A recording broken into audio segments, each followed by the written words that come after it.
Down in a minute. Hello, and welcome to the movie universe. I'm your host, Movie Fan.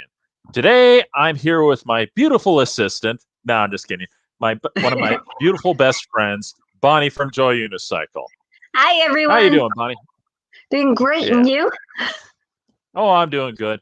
Things are going real good, especially knowing that I got a girlfriend. I know I'm practically bragging, but it's just Keep a bragging nerd about who it. has It's a awesome. girlfriend. Yeah, yeah. Thanks. It's all good. Let's see. Well, now, let's see, how do I start? Okay, now we all know why we're here because I said we're going to talk about stuff that has got to go. Now, some of you might remember about a year ago we did a video like this. Granted, I had a little more help, but right now I can only get Bonnie at the moment. Who knows? Maybe some others will show up later, if we're lucky. But anyway, we're going to be talking about things that have got to go. Like I said, we've kind of covered this before, but there were a few things we overlooked, and a lot of things have come up recently that it's just they just got to go. And of course, I'm talking about like TV shows and movies. Of course, there's a few movies that have got to go. Movies that keep being done and done and done. They've just got to stop. And at the same time, there's also a few small little tidbits, that you see all the time that have got to go. Stuff that has been so overused. But we'll get into that in a minute. But first, on request of my friend Jonathan, the reviewer, who couldn't make it today at the moment, who knows, maybe might be able to chime in later. To all you Power Rangers fans, it turns out, and I just found this out recently, thanks to Jonathan, that David Yost is going to be doing a Power Rangers fan film. I'm not kidding. He's actually going to do one. For those of you who don't know, David Yost was Billy, the original Blue Ranger. It's called Warlord Vex Rise of the Ninja, or Power Rangers Rise of the Ninja. Take your pick on that one. So keep your eyes peeled on that one. So we'll see how that turns out. And who knows, maybe along the way during this conversation, we'll even come up with we'll talk about some movies that are coming up, because I know of two that I definitely want to see. And there's a possible third that might be of interest. And, we'll get into that a little later. But, first off, Bonnie, why don't you kick us off here while I try and get a hold of a few more people? All right. Just a quick sum up on some of the things that we talked about that had to go. One of the first things we brought up was The Simpsons, and that's not changed. Family Guy, that's not changed. Teen Titans Go Away certainly has not changed. And for me, one of the things that has definitely not changed is the Magic School Bus Rides Again. I've seen a couple more episodes to see if anything changed, and nothing has swayed me. I still think that show needs to go for its shallowness and terrible animation and very poor character changes. And but here's some of the things here's at least one thing that I think needs to go. That is a movie coming out. A movie that definitely has got to go is Boss Baby 2. I am not looking. I saw the trailer. I am not excited about it.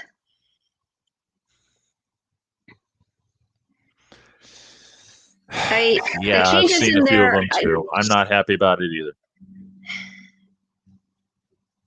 The original book of Boss Baby was supposed to be just about a baby and the symbolic way of how he's taking over life. And it's not meant to be taken literally, or if you're going to take it literally, fine. They certainly took it literally, but the sequel just looks bonkers. Just absolutely bonkers. Yeah, no kidding. They turned the adult version of the baby and the adult version of the boy back into a baby and a boy in there. And I'm like, oh, boy. Why?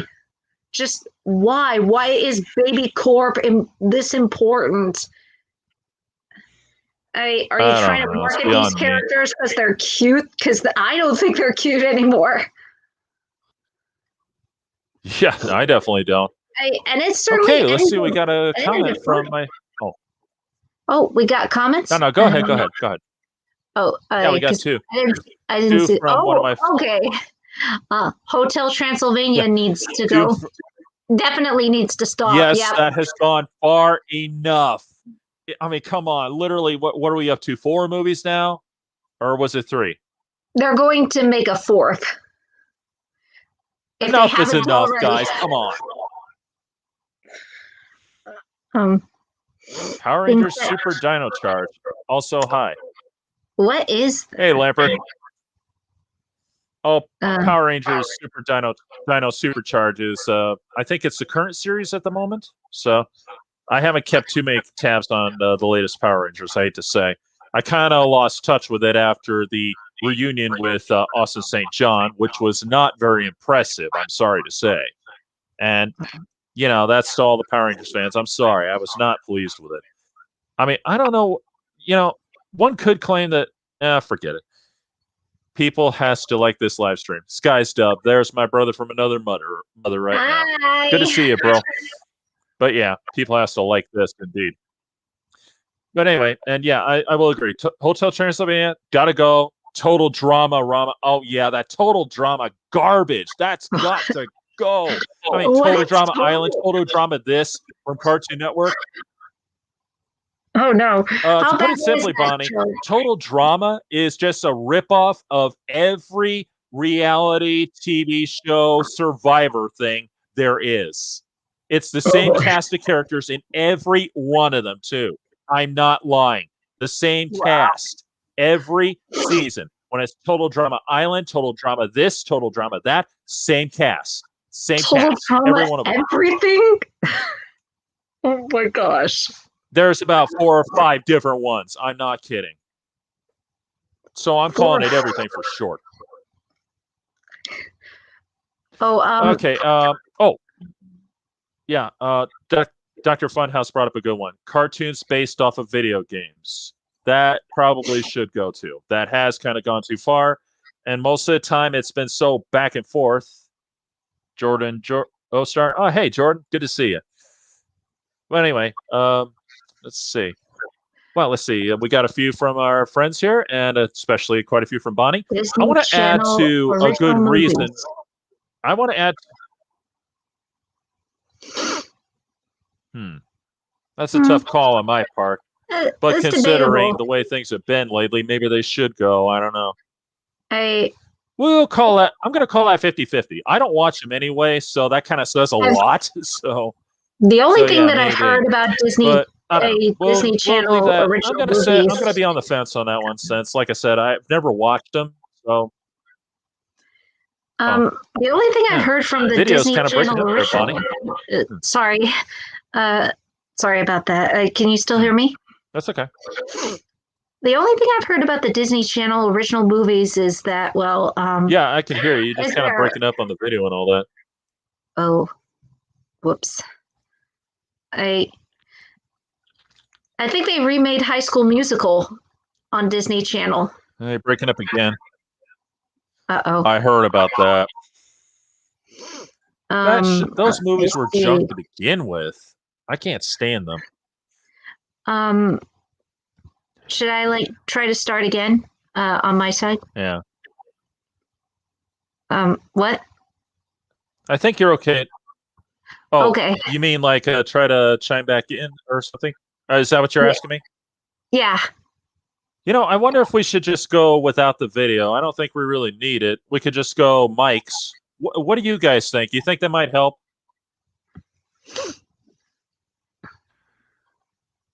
Well, no, in my case, maybe I won't be able to do that right now without... Oh, we can stop the cameras. Okay. Let's see if I can do that. So I'm going to do that right now. Huh? You can use your phone to mod people on Stream Chat. No, I didn't know that, Skies, because truth be told, I never had the internet connected to my phone at all. Never had any use for it. Here, I'm going to try and cut the video, see if that helps any. Hopefully this won't kick us off. If it does, well, we'll see what we can do. Okay, cut me off. Let's see if I can do something for you. Bonnie, do you see a thing for you? Stop mic and cam. Uh-oh. Device is not connected. Okay, Bonnie, if you're still there, I'm gonna try and get you back. We'll just go without the. We'll just go without the. What am I talking about here? Okay, we'll just go without the microphone. Hello? Okay, we're back. Good, good. We're back. How you doing there, Bonnie? Doing good. Okay. Okay, so far we're not having any trouble here, so we're going to stick with that from now on. I prefer to usually use the video, but sometimes you got to make an exception. So, okay, now we'll just pick up where we left off here. Let's see, what were we trying to say, Bonnie? Basically that they remade the High School Musical, or something like that. Yeah. I never liked those movies. They were garbage to me. But, you know. And something else. I remember this from the last stream that we did.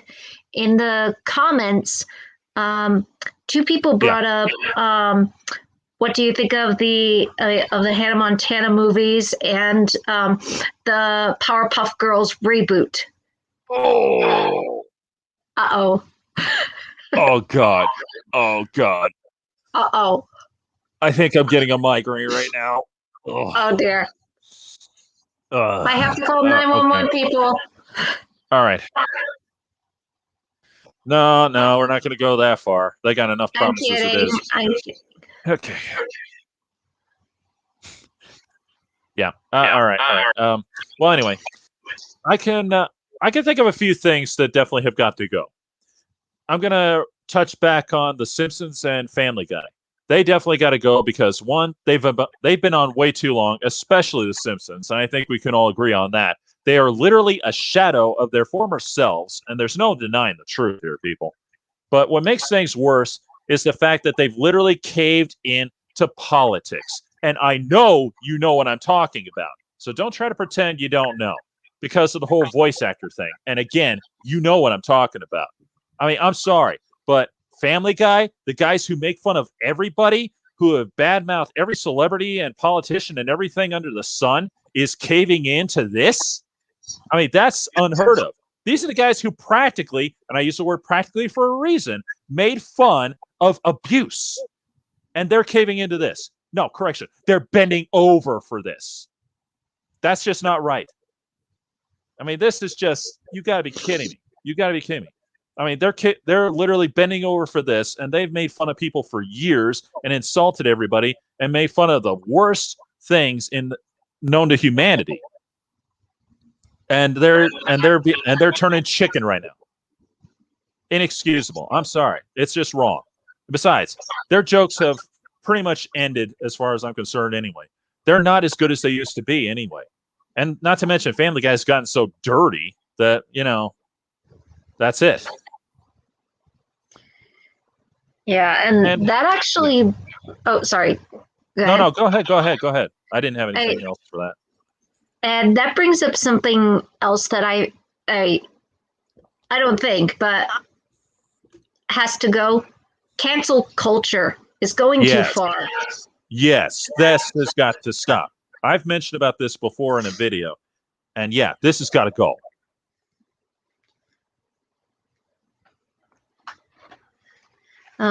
Celestial Empire, movie fan. I haven't really kept up with the news. So what are you talking about? Oh, I hoped I didn't have to go to that, but I'll take your word for it. And you know what? Maybe I should say it anyway, because, I'm not scared of this. Because what do I got to fear?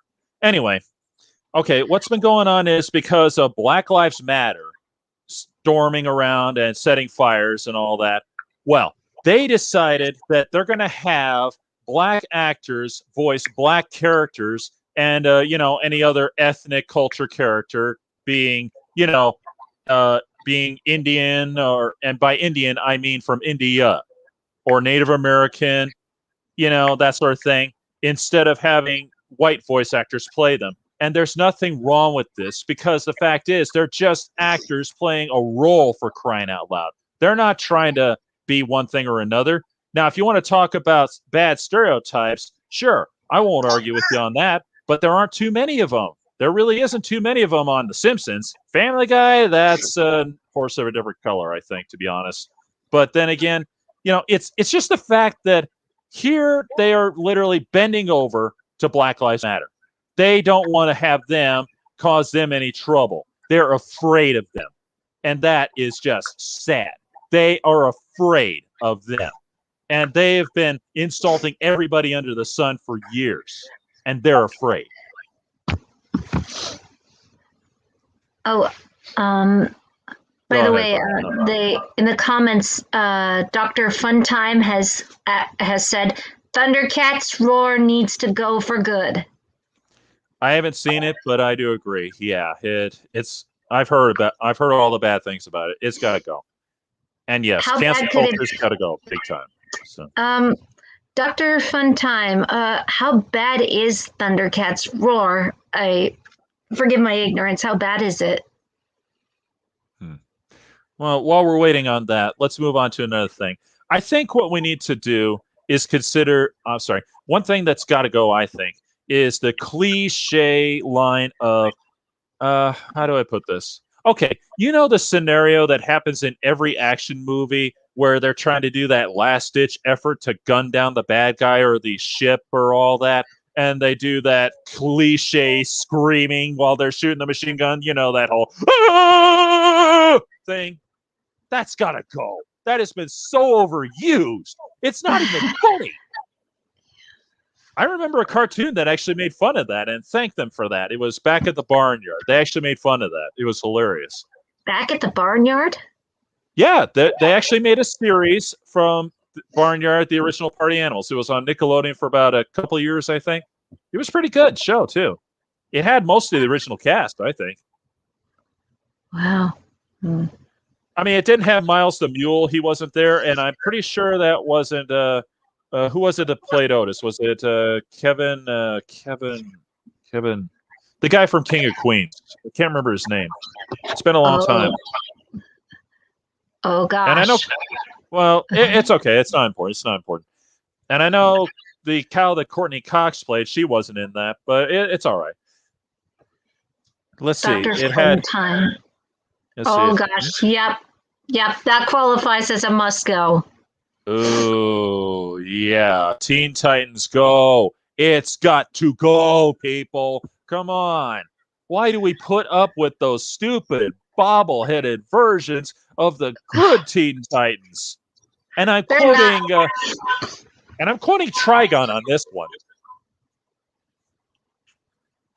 They're not even they're not the Teen Titans. I'm just going to tell myself they are not the Teen Titans. No, they're a joke is what they are. No, that's a compliment. Calling them a joke is too much of a compliment. Good point. You're right. That is too much of a compliment. They're just flat out terrible is what they are. Yeah. Ugh. Oh, and I recently found a show that needs to go, and this is the one I was excited to tell you that needs to go, and Jonathan as well on the Google Hangouts. I'm not going to say what it is right away, but I'm going to play an audio of it, and have you guess what it is. Okay.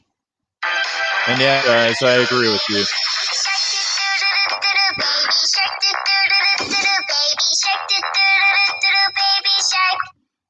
I am so sorry for offending everybody's ears. Oh, God. That they made a show out of that thing.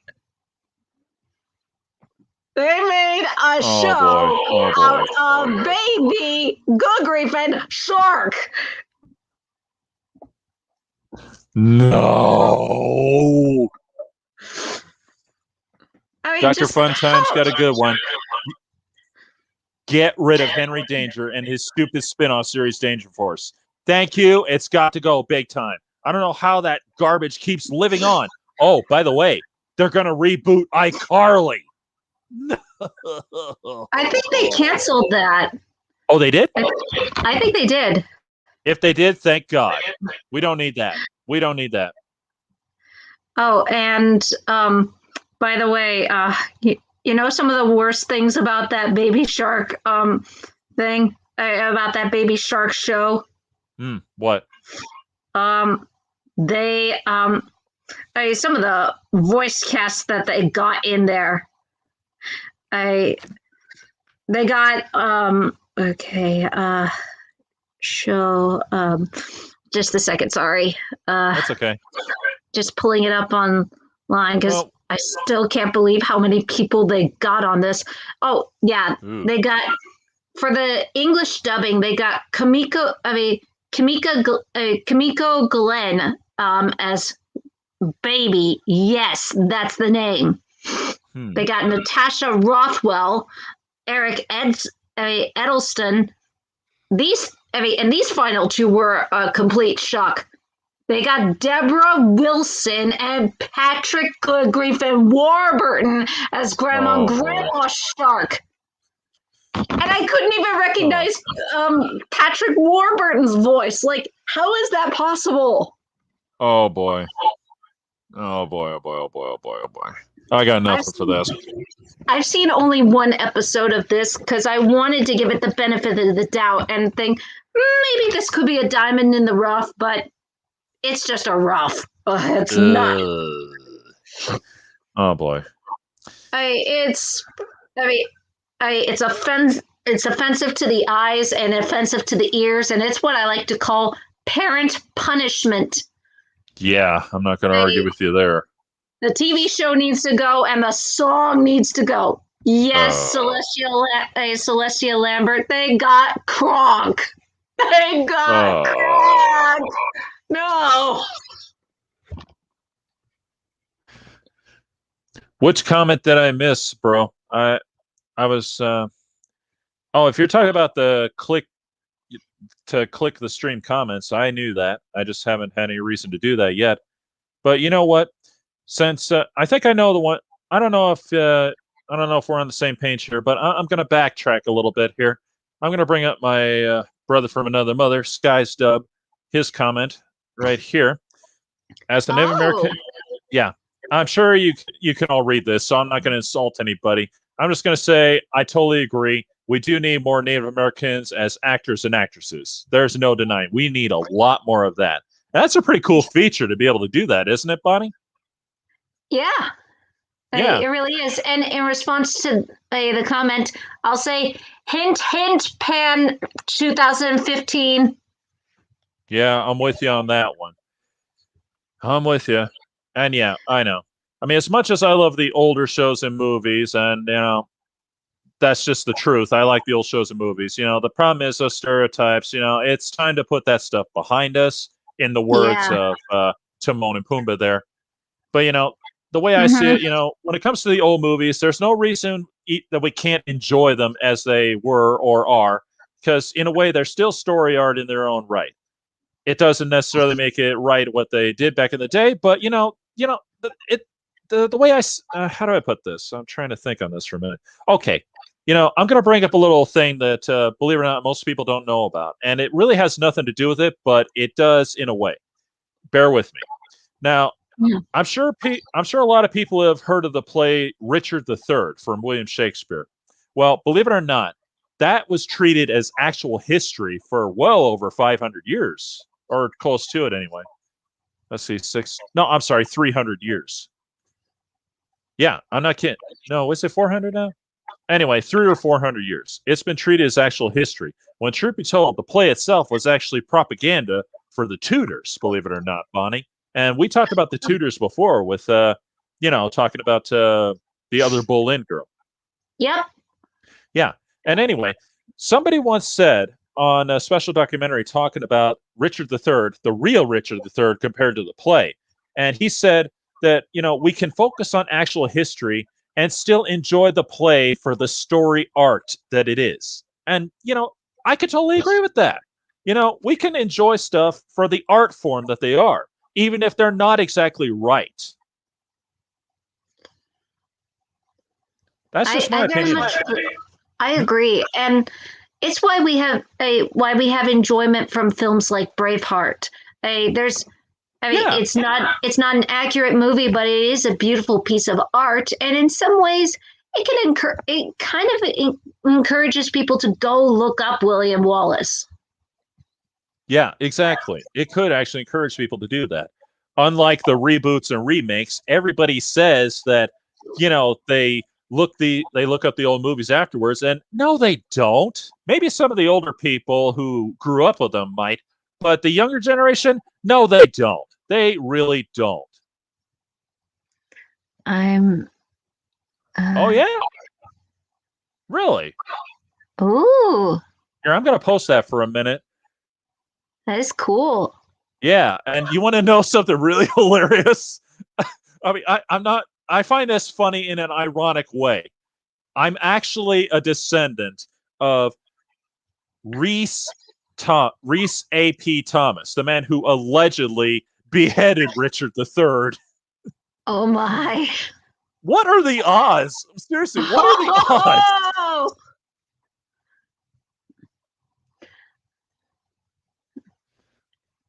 Really? No. Here, I'm going to post this one from my brother again. This is a different one. Yeah, there's no denying the stereotypes need to die down. There's no doubt about it. Yeah. And that's true. Not too many people know this. But, Oh, wow. Way to go, yeah. Stan Lee. Oh, yeah. And, a lot of people do remember, or maybe some have forgotten by now, that X-Men was actually a metaphor for racism. In a way. Because they bring it up in Deadpool 2 that, the fact that the people hate the mutants, it's, the whole segregation and all that was going on back in the 60s. And I know you all know what I'm talking about. So that's what the gag was there. So. May I post this comment? Or can I? Yeah, sure. Go ahead. Okay. Okay. How do you do that? Oh, you mean how am I doing this? Yeah. Well, let's see. Post a comment in there, and then I'll put it up where all can see. Because I'm behind the wheel here, so. Okay. I can't, but I'll read it. Dr. Funtime says, "I'd watch. What I'm saying here is they're overstaying their welcome.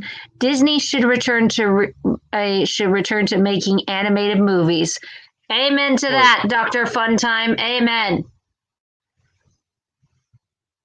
Oh, I'm sorry. I thought you said you had a comment to write. I'm sorry. I thought you said you had a comment to write. No. Let me post that. Give me a second here. Oh, wrong one. Sorry. I'm a little slow on this. Yeah, here it is. Amen to that, Dr. Funtime. Yeah. And yes, guys, thanks for that. I misunderstood what we were driving at here. So, like I said, guys, I'm new to this particular software, and I know the rest of you don't know that. I'm new to this one. I've tried some others, and here we are.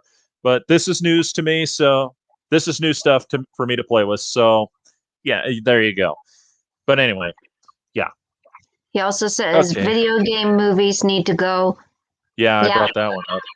I say mostly yes, unless you can actually make a good one. Or get good writers, because that's not impossible. No, right now it's kind of a tough one. Just don't get Uwe Boll involved. Yeah, and here's one that really needs to go. Remakes and reboots. Now, maybe they won't go away completely, but we need to start laying off of this, because this has gone too far. And I think we can all agree on this. Because, how many remakes have we had in the past 10 or 15 years? Too many. Or if you're going to do a remake, then at least try something new that works. I still have a guilty pleasure in some of the Disney remakes, and I do like the DuckTales reboot. And we both are excited for the Darkwing Duck reboot. Yes, we are. I'm not going to lie about that one. But yeah, a lot of the Disney remakes that do nothing but repeat itself, like, I know Jonathan and Alpha are not going to like me for this, like The Lion King. Those are ones that repeat themselves in a way that where you feel more comfortable watching the original rather than appreciate the new. So yeah, remakes like that, or remakes that don't make sense anymore, like the Kim Possible one or the Lady and the Tramp one. Yeah. They actually made a Kim Possible movie on the Channel. They did? They did. Oh boy. It was bad. No, get this. Star Wars Animated is coming back. Cool. Huh. It might be kind of interesting, depending what it is. I never got too much into the animated ones. I don't know why. They just seem kind of generic to me. But maybe it's just because I've seen so much Star Wars, you know? Oh, hang on. Lampert's got something to say here. Oh, dang it. Whoops. Sorry. Okay, but on the other hand, some remakes, reboots are actually pretty darn good. And I agree. I like I said, I like the DuckTales reboot, and I still have a guilty pleasure with some of the Disney remakes. And hey, King Kong in 2005, that's a remake. And it actually worked. Yeah, it is. Yeah, the only flaw in that was it was so darn long. That was its only problem, I think. Yeah, it was too long on the boat. But I did feel like we got more character development. Yeah, that's true. We did. We actually did get a lot more. Plus, we got a story that made better sense than, oh, hey, the movie guy is actually planning to kidnap King Kong, hiring the actress and all that. That's just a stunt to get them there. I never bought into that. That never made any sense to me. I mean, it's like, what is this, a secret spy mission or something here? You know? I never bought the whole thing that he knew about Kong and this whole plan was really just to capture him. That never made any sense to me. Yeah. In this case, they put it down that, no, that wasn't the plan. He planned to shoot on location on an unknown island. He had absolutely no idea what he was in for. They just kind of got lucky and managed to capture him. That's it. I could go with that big time because it makes perfect sense. But yeah, anyway. Yeah, there are, I'm not going to lie, there are exceptions to remakes and reboots. Yeah, I won't lie, because I'll admit, like Bonnie said, I am excited for the new Darkwing Duck series. I am itching to see that. I cannot wait. But, the fact is, we've been getting way too much of them these days. Way too much. I mean, come on. We had the Godzilla versus Kong. I mispronounced that. Which, to me, was kind of,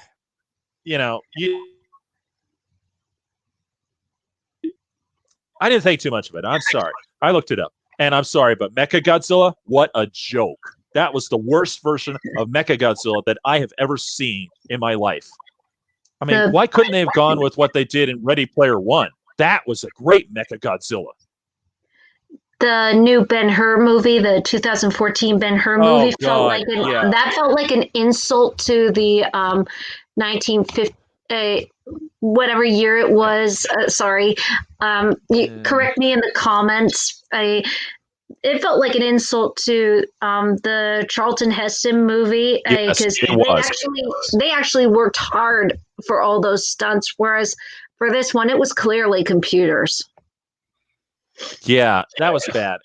If I remember correctly, in my newspaper, they said only one good thing about this film, and that was no horses were harmed in the making of this movie. And we all know why that was, don't we? Because they were about as real as Godzilla there. So, I got two comments I want to post up here. First, I'll do one from my brother. Oh, correction, make that three. The first one, Cape Fear, 1991, and King Kong were great remakes. Well, we already talked about King Kong. I haven't seen Cape Fear. I don't get into those horror movies too much. I don't know why. I just don't. But anybody else got anything to say on that one? Good, bad, indifferent? Anyone? No? Oh, and another bad remake was The Witches 2020. Yeah, I heard about that one. Those effects were terrible, and Anne Hathaway Oh boy. She's good. She's good, but she's no Angelica Houston. Angelica Nope. Houston was Nope. commanding in that role. It was Yes, like she she was was. born for it. I'm gonna post one for my brother here. Let's see. I was thinking we need Hasbro to promote a new comic line made by Native Americans, which is called Tribal Force. I like the sound of that, actually. I think that'd be pretty awesome. Well, we're going to move on there. And let's see. Oh, here's a cute one from Lampert there. Also, can we talk about all the new Godzilla movies? Arg, I love them all. Well, we'll see what we can do about that. Right now, we're talking about things that gotta go. And I don't think we need to get rid of the new Godzilla movies, really. I just think we need some improvements, is what I think. Because I'm sorry, that Mecha Godzilla was not very impressive to me. And if anything, he should have been Mecha Ghidorah, is what he should have been. But that's just me. So, but anyway, speaking of, okay, we're going to take one more step on the political scale here, and I think we need to move on from that before things get ugly for anybody who's watching right now. And that would be the fact that one thing that I think definitely needs to go are the Oscars and possibly the Olympics, because, well, things are getting way too politically involved with both of them. And I know everybody knows what I'm talking about. I'm sure a lot of people have heard how the Oscars, they bombed big time because, oh my God, they started bringing up the issues in the Twin Cities. And I know you know what I'm talking about. So, and I'm sorry, people watch the Oscars to escape reality and to find out what movies made the cut, not to hear that political banter about how everybody's racist. You know, we don't need this. We don't need this. The man was found guilty for murder. What more do you want? And come to think of it, one of the other, I can't remember if it was like the Golden Globes or maybe it was the Oscars last year or something. I don't know. But anyway, one of them, when I can't remember the actor's name, the one who played Black Panther in the movies, when he died, yeah, it was that. Chadwick. Yeah, yes, thank you, Chadwick. After he died, they pretty much said that, well, you know, the whole rest in peace thing, which is rightfully so, because it just happened before that came up. But then they turned it into, guess what? Black Lives Matter, Black Lives Matter, fight the whites, fight the evil, fight the evil. The man died of cancer. He wasn't murdered. I'm sorry, I'm not a doctor here, and I'm no expert, but cancer and murder are two different things. They are not the same thing. The man died of cancer. They should not have turned that into a political platform. That was wrong in so many ways. And I think we can all agree on that. I mean, seriously, using someone's unfortunate death from natural causes to try to boost this thing even more, that's not right. That's wrong. And they did that during the Oscars? Very wrong. And good for you guys for never watching the Oscars. Yeah. They didn't do it this year. They did it last year during one of the award shows. Huh? What? Because I think Bonnie? the Oscars I don't think are that bad, but well, it's just what you do. It's just what you do with them that can be wrong. Yeah. I'm not going to argue. And, you know, I stopped watching it for years, just like my brother Skies here said that he's never watched them, and good for you. I used to watch them, but the problem is, before all this, it started becoming nothing about the movies and all about, oh, what kind of dresses are the actresses wearing on the red carpet? Oh, does it show a lot of cleavage? Oh, yes, it does. That's really nice, folks. That's so good. Yep. And does it look even skankier than usual? Oh, yes, it does. That's what it became all about. So, that's just bad. And this needs to be said. Rip Chadwick Boseman. Yeah, totally, man. Totally agree. Because I was sad to hear that he died. Because, I mean, granted, I haven't seen too many things he was in, but he was great in the Black Panther movie. So, yeah, it was really sad to hear that. He was absolutely a one-of-a-kind actor. Yeah. And very brave. Yeah. And you know what? And just one more small little political thing here, and that's the fact that the Olympics have gotten too political too. And in fact, they're saying that they're allowing people to kneel during the national anthem. Yeah. Yeah. Haven't the baseball teams and football teams and them spit on our flag and the graves of our fallen long enough? The way I see it, we need to boycott the Olympics altogether, especially since it turns out in 2022, they're thinking of having it in China after what they did. And the fact that they practically invaded Taiwan. Seriously. Oh, here's one from my brother again. Politics are over already. Preach it, preach it, preach it. Testify, brother. Testify, brother. And I can say that because this is my channel, folks. So testify, brother. So yeah, I'm with you, bro. Okay, now we're going to get off this political bandwagon because we're losing some people here, and rightfully so. Everyone's sick and tired of politics. Dr. Funtime, overuse of gross out humor movies and TV are not making it well written. Clever or creative writing definitely needs to go. Yeah, definitely got to go. Definitely got to go. I'm just sick of it. The fact that they're just doing it for money. It's not going to make a good movie if they just continue doing that. It's not even going to make it enjoyable either. Yep, you were so right about that. I can name one other thing, just a huge one that's got to go. But first, I want to post this from Jonathan, our friend Jonathan. He has to say this, and rightfully so. Yeah. This needs to be said. There's no denying that. We will miss him big time. Wakanda forever. Yep. Wakanda, baby. Okay. Now, anyway, here's the thing. One thing that has got to go that has been around way too long, almost as long as Simpsons, that would be reality TV shows. Oh, boy. All of them. They got to go. They got to go. We've had way too much of that. Yes.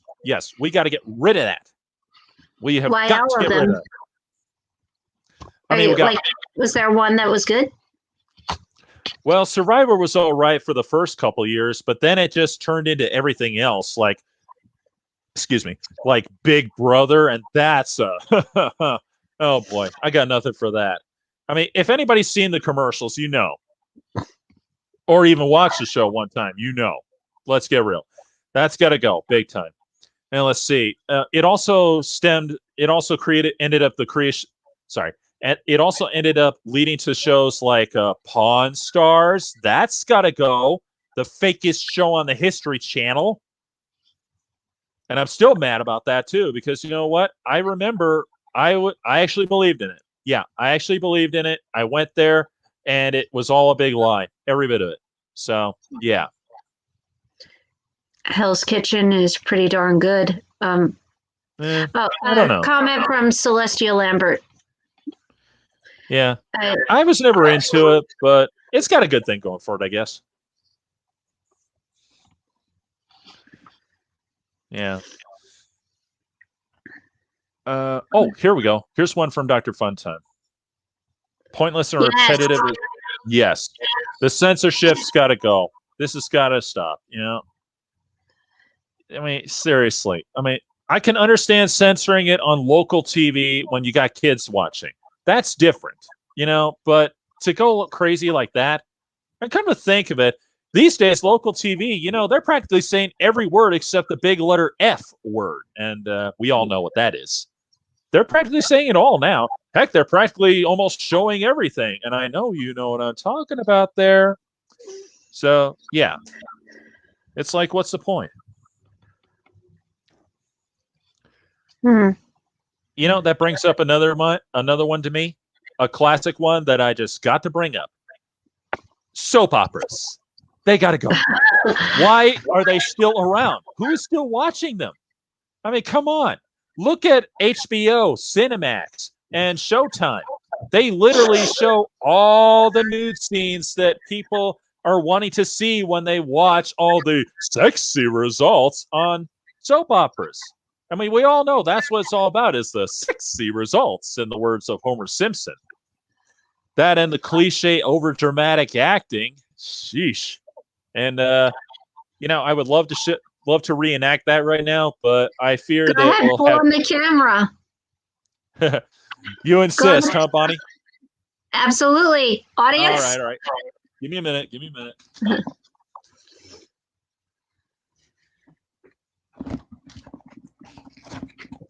Okay. I'll just click my camera on. Okay, and give it a second here. I hope. Hey, wake up over there. Oh, wait a minute. My fault.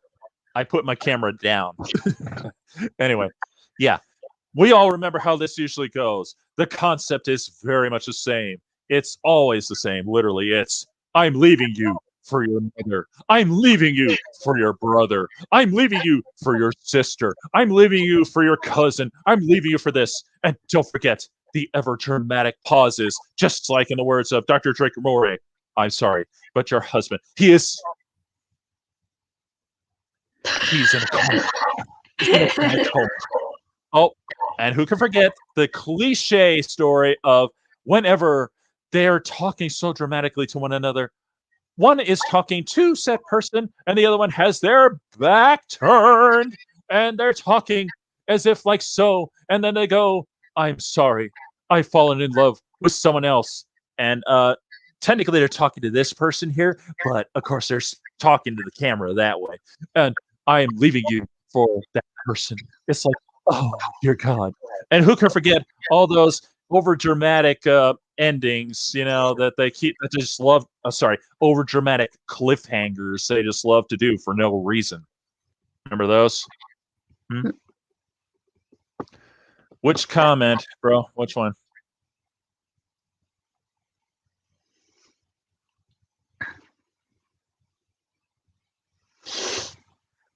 Yeah, apparently I missed a comment here. Well, we're all trying to keep on track here and say one thing or another. We're all just doing stuff. So, yeah. And now that I've done that, I think I could turn this camera off once again. Okay, there we go. So, yeah. And, while I'm waiting for my brother to talk for a minute, to comment on that again, Dr. Funtime brought up a good one. The repeated use of laugh tracks in sitcoms. Oh, yeah. That's got to go. Big time. He brought up another one as well that I super agree with. Which one? The Wimpy Kid Diary movies and Ice Age franchise. Well, the Ice Age franchise is not only dead, but Blue Sky is dead too. So I don't think we need to worry about Ice Age. Rest in peace, Blue Sky. But the Diary of the Wimpy Kid movies, I'm done. They're like, oh gosh. I mean, I didn't really like Diary of a Wimpy Kid to begin with. So sorry. But, I did see the creativity in the books, but the movies I couldn't. And long haul, they completely changed the cast. Do I even need to get started about Roderick? No, definitely not. Okay, my brother brought this one up, and yeah, that's true. The only thing that ever just barely, and I use the word barely, brought this up would be the movie Wind Talkers. So yeah, that's barely Wind Talkers, starring Nicolas Cage, and I can't remember who else was in it. It's been a long time since I've seen it. It was a good movie too, it really was. And basically, it was, to put it simply, Bonnie, it was about the Native American code talkers, the Navajo to be precise, who talked the code, who would just tell a code on the radio during World War II. You see, the thing is, the Japanese, they were cracking our codes left, right, up, down, and sideways. So they created one that was based off of the Navajo language. And there was no way the Japanese were familiar with the Navajos at all. So they couldn't break it. And it was never broken either, from what I've heard.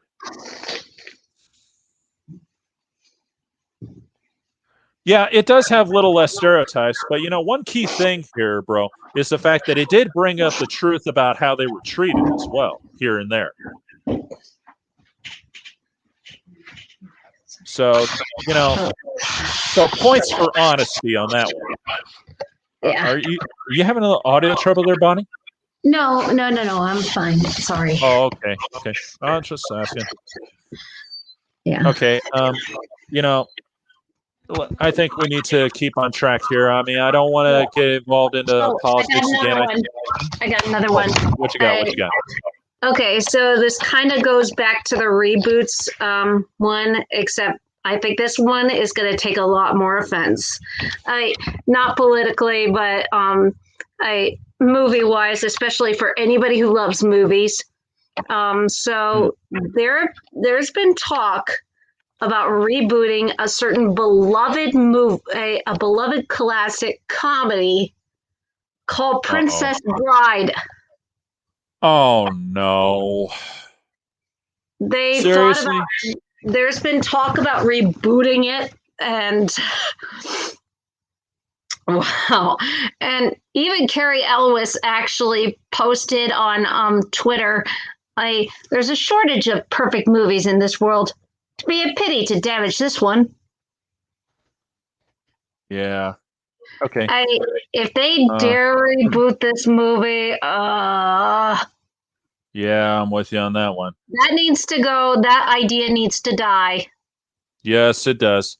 Okay, my brother from another mother is asking if he can join us for our little conversation here. You know, I don't see why not. Join us. All right, I'll send you the invite, bro. But, you know, all I'm going to say is we're going to move on from this political stuff here because, you know, I don't like to get involved with that too much. And, you know, the main thing is we're going to try and talk about stuff that's got to go. And I think we've covered enough politics to last a few years. So hopefully that'll be the end of it for today. Okay, I'm thinking of another thing that's got to go here. Shoot, I lost my train of thought. What else has got to go? I know we got a few more in there somewhere. I said this before. Giving Lambert's got one. Oh, yeah. Anime censoring that needs to go. Well, that's a tough call on my part because you know anime. They're not exactly shy about showing a lot of stuff that's definitely not for little kids. They usually do that, anyways, don't they? I mean, sorry, I have not seen a lot of anime. I've only seen Princess Tutu. Yeah, let's just say in certain circles, there shouldn't be too much censoring. But, you know, there are sometimes you got to draw the line somewhere. Oh, Dr. Funtime's got a good one for you. Yes. Using too much violence and tasteless adult jokes in adult cartoons. Yeah, definitely, yes. Yeah. And, you know, not just cartoons, movies in general. Yeah. Because movies, oh my God, they say the F word every 5 minutes now, last I checked. You know? And they got to use violence to make up for everything. That's what I've always appreciated in a movie is its quality for good storytelling, and it doesn't come from just violence or tasteless adult jokes. Though that can be incorporated, and sometimes that can work. No, a lot of times that can work if given into the right hands. But if the movie just ends up being a mumbo jumbo of it, then what the haystack are we watching? If you know what I mean. Yeah, I'm with you on that one. He's got another one for it too. TV shows, rip-offs, knockoffs. Oh yeah. Technically, in a way, that says reboots to me, in a way. But yeah. Well, one of them that has gone, that is pretty much a movie and TV show rip-off, is Video Brinquedo.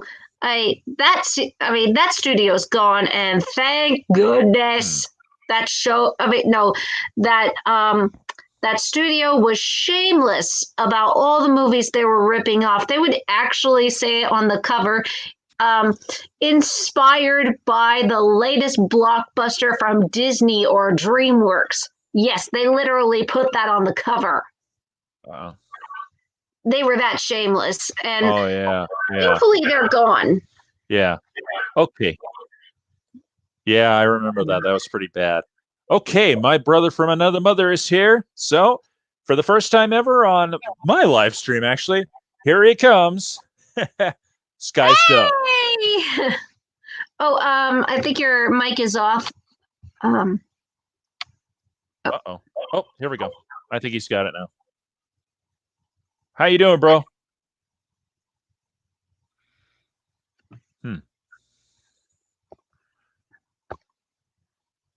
You there? Sounds like he's having a little trouble here. Well, we'll just keep going until he comes back. Oh, Lampert says, decide to move over to my desktop. Oh, good for you, man. Good for you. Because, we could always use a little better battery power on our laptops, and phones, and I think we can all agree on that one. So, yeah. Maybe another thing we should get rid of is the technology. I'm just kidding. Just kidding.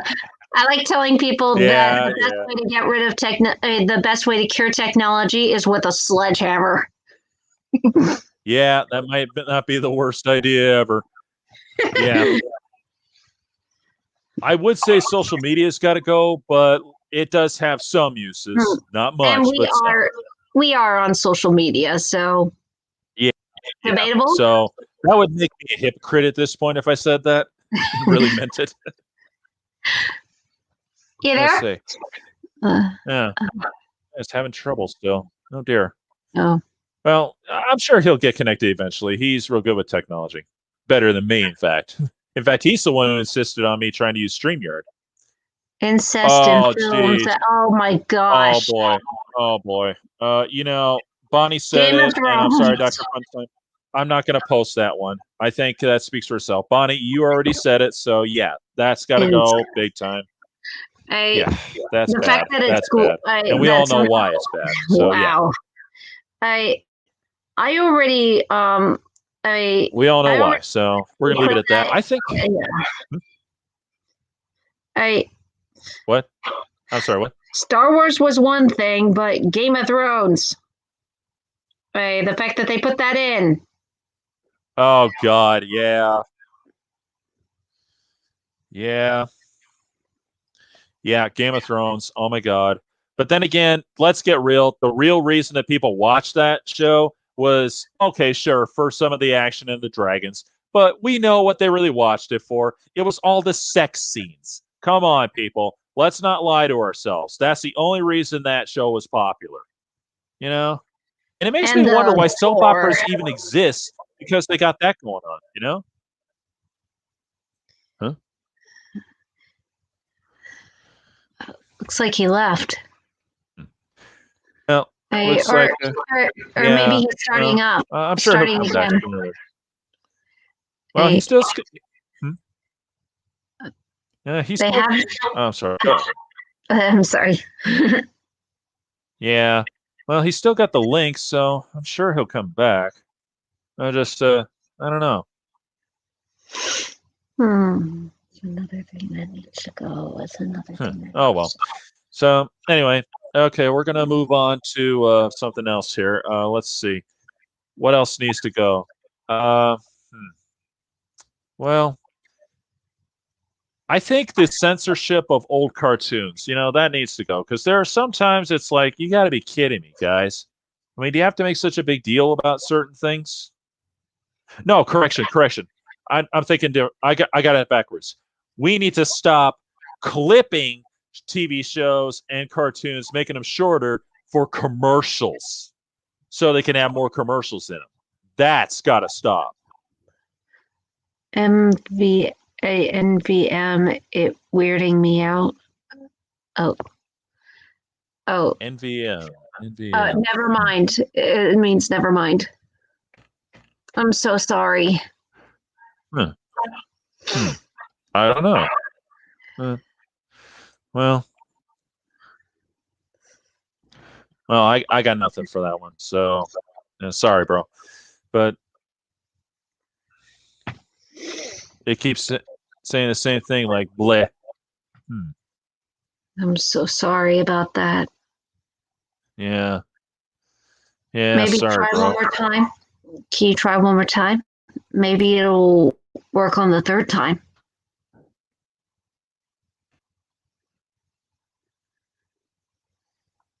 Yeah, why not? It's worth a shot. Come to think of it, my signal's getting kind of squirrely right now. I don't know why. That's weird. Last Sunday worked so fine. Yeah, I don't get this. What's going on here? Well, technology, sometimes I swear it's got a mind of its own. And, that scares me a little because, if you think about it, if technology starts getting a little too smart, then all of a sudden we get a scene from the Terminator or the Incredibles.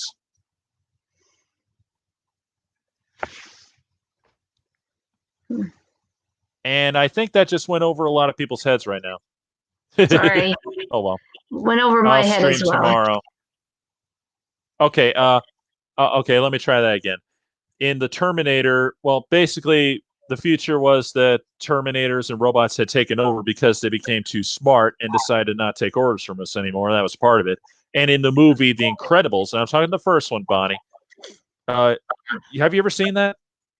Oh, yeah. What? You're breaking up, Bonnie. I said, oh, yep. Hello? I'm here. Can you hear me? He'll stream tomorrow.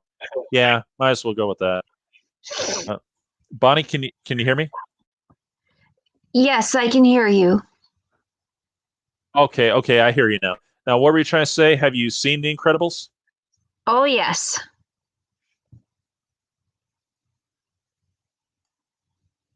Okay, you might remember when he was first tricked into going to that island when he was wearing his old blue suit and he fought that robot. Now, you might remember the blonde lady who well, technically tricked him into this. She said, and this was the scenario they put up for him, was she claimed that the robot, they built it, and they built it to be smart and to learn. And of course, Mr. Incredible says, and let me guess, it became so smart, it started asking itself, why am I taking orders from people? And it turned on it. That was the scenario they set up. And that is what might happen when technology becomes too smart.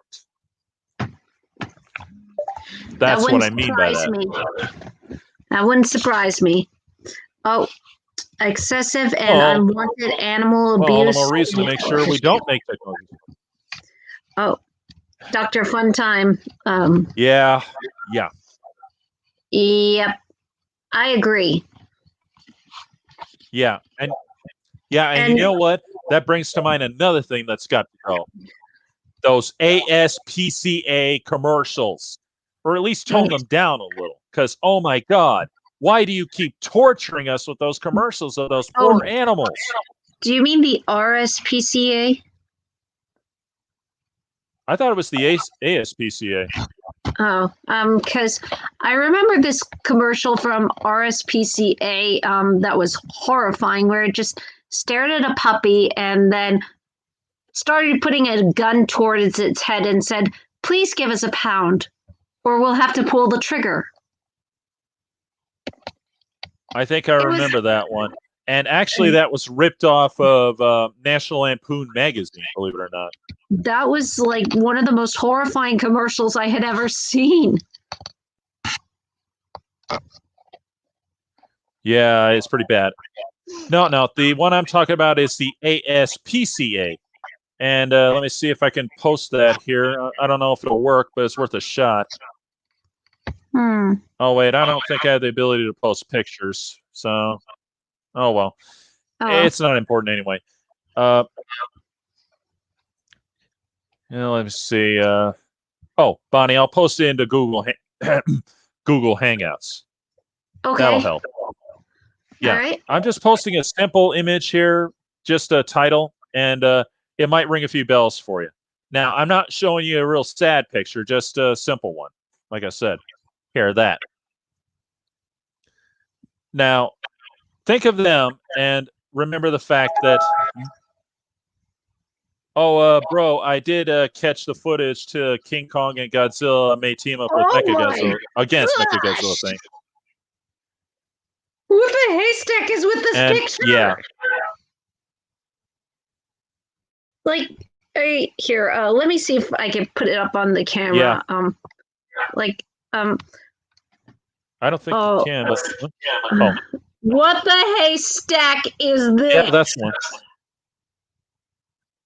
Yeah, these are the guys I've been talking about.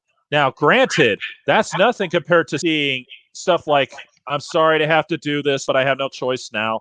This is the only thing I can do. Is to see something like this pop on your television almost every 5 minutes during commercials, especially on certain channels. That is gross. This. Oh, that's nothing. It's putting up with this. That's what I'm talking about.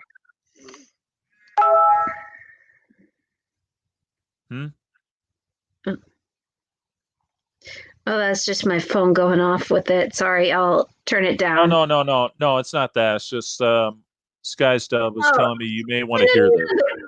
Oh my gosh! Yes. Why? Yes, Why? that you see. Yeah, this is disturbing. Hold that. Here, Bonnie, hold that right there for a minute. Hold that right there. Now, listen to me, everybody. Just picture this for a minute. You're watching TV, commercials pop up, and they keep showing you stuff like this of abused animals. Almost every 5 minutes, this comes up. I mean, I know what they're trying to do. You can pull that away now, Bonnie. I know what they're trying to do. I know they're trying to help these abused animals, but oh my God, this is torture. Absolute torture. They keep popping this up every time. That's why I say the commercials for the ASPCA have got to go. I mean, it is not just bringing awareness to abused animals. It's torture. It's actual torture on you and anyone else who's watching television. That's why I say it's got to go. And I think I think just about everybody here will definitely agree with me. Am I right? Am I right? Celestia Lambert agrees. Yes, thank you for that, pal. Thank you. Oh, really? Oh, and I'm my brother's sorry got something for those important pictures. Here. Son of Yeah, Kong. I know. I'm sorry I had to do that, Bonnie.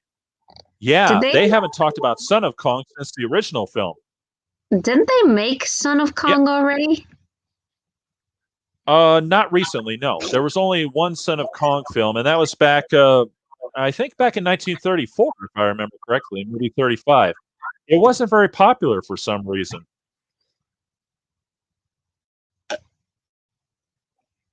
I thought it was pretty good. I haven't seen it. From my brother here. This needs to be said. That is the stupid. There we go. About the ASPCA thing. You're not wrong, bro. And yes, that's the truth.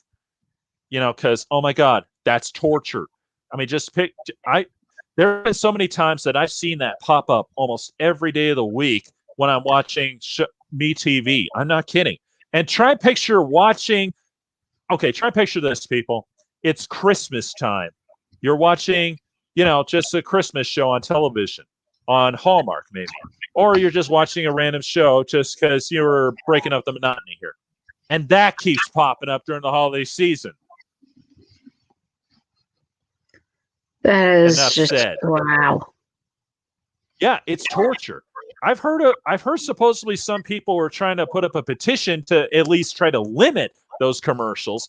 And I totally agree. I've never found any of those petitions, but I would certainly like to find them because, oh my God, this has gone too far. Way too far. Seriously. I mean, I love animals, and I don't want to keep seeing that every day of the week. And you know what? I live in a small apartment here. I can't save every animal in the world. And I know you can't either, any of you. We shouldn't have to put up with this all the time like that.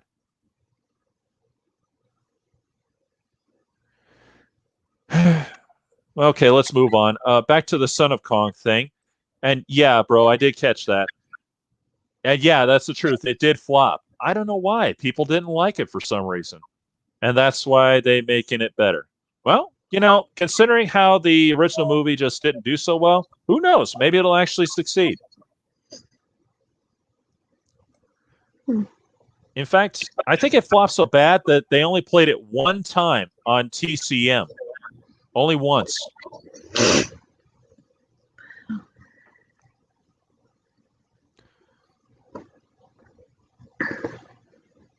Back to Godzilla, Mechagodzilla again.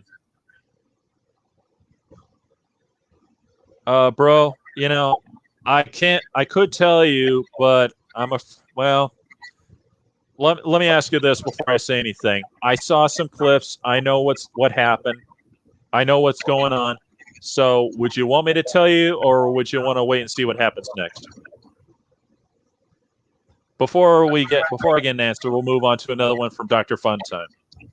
Yeah. That's another thing yeah, that's definitely that's got a to go. good one that needs to go. Yes, and we got a lot of that happening in television, movies, and of course commercials. Definitely, we get too much of that. Way too much. Got to go. That brings to mind another one.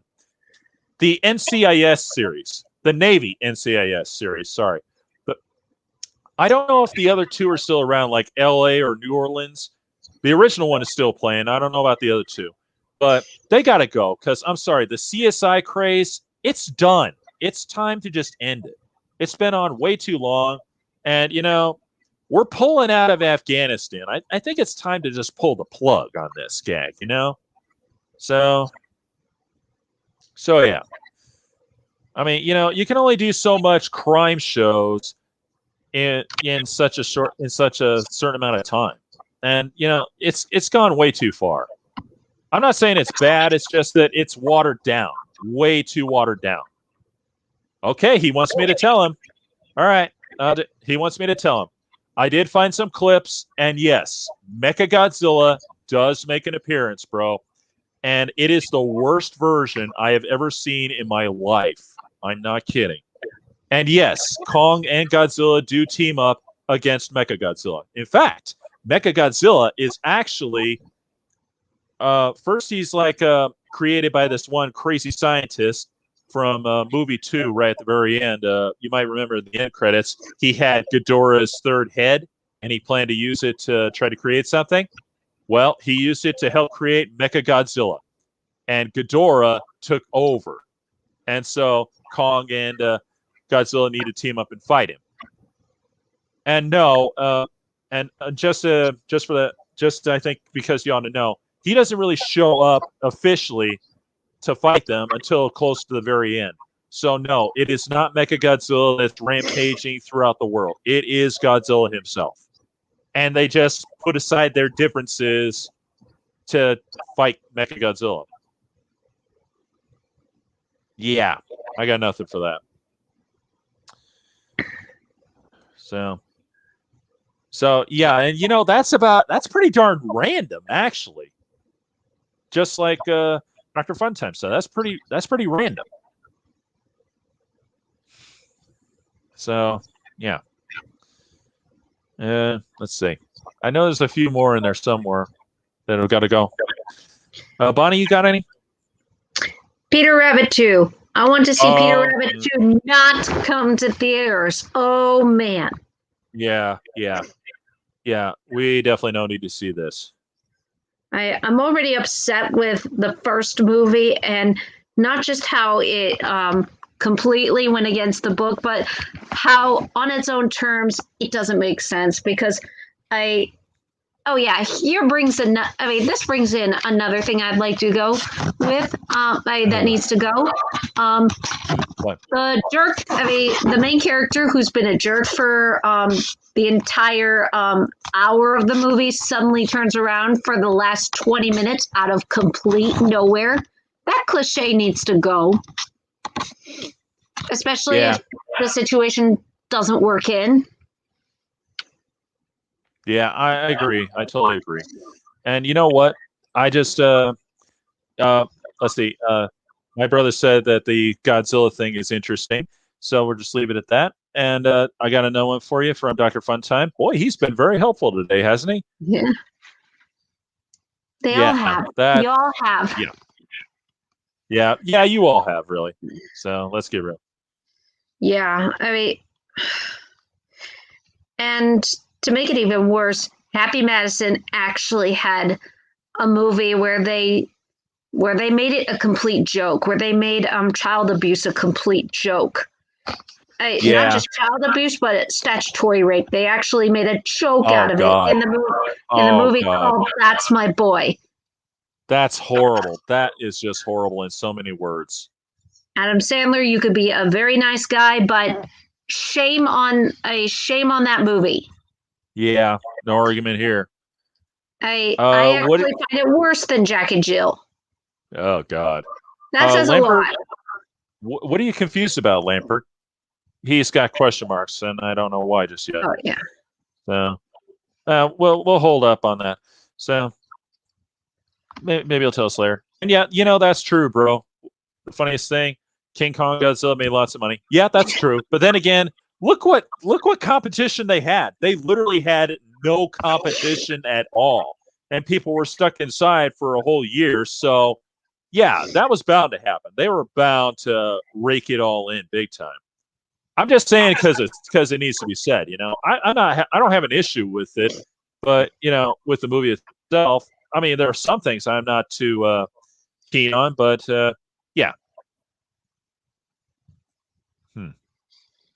Oh, Peter Rabbit 2. Yeah. Oh, really? Is that Yeah. okay? They're going to make a sequel to the Peter Rabbit movie, and I don't like it. Yeah. I don't like the first movie, not just because they go against the book, and not just because of the allergy blackberry scene, but because the character is a complete jerk. And they make the younger Mr. McGregor. They try to make him look unsympathetic by going after rabbits for, I don't know, destroying his farmland. Newsflash, that's what farmers do. They protect their farmland. You cannot blame them. I mean, it's not all black and white on that. No, it isn't.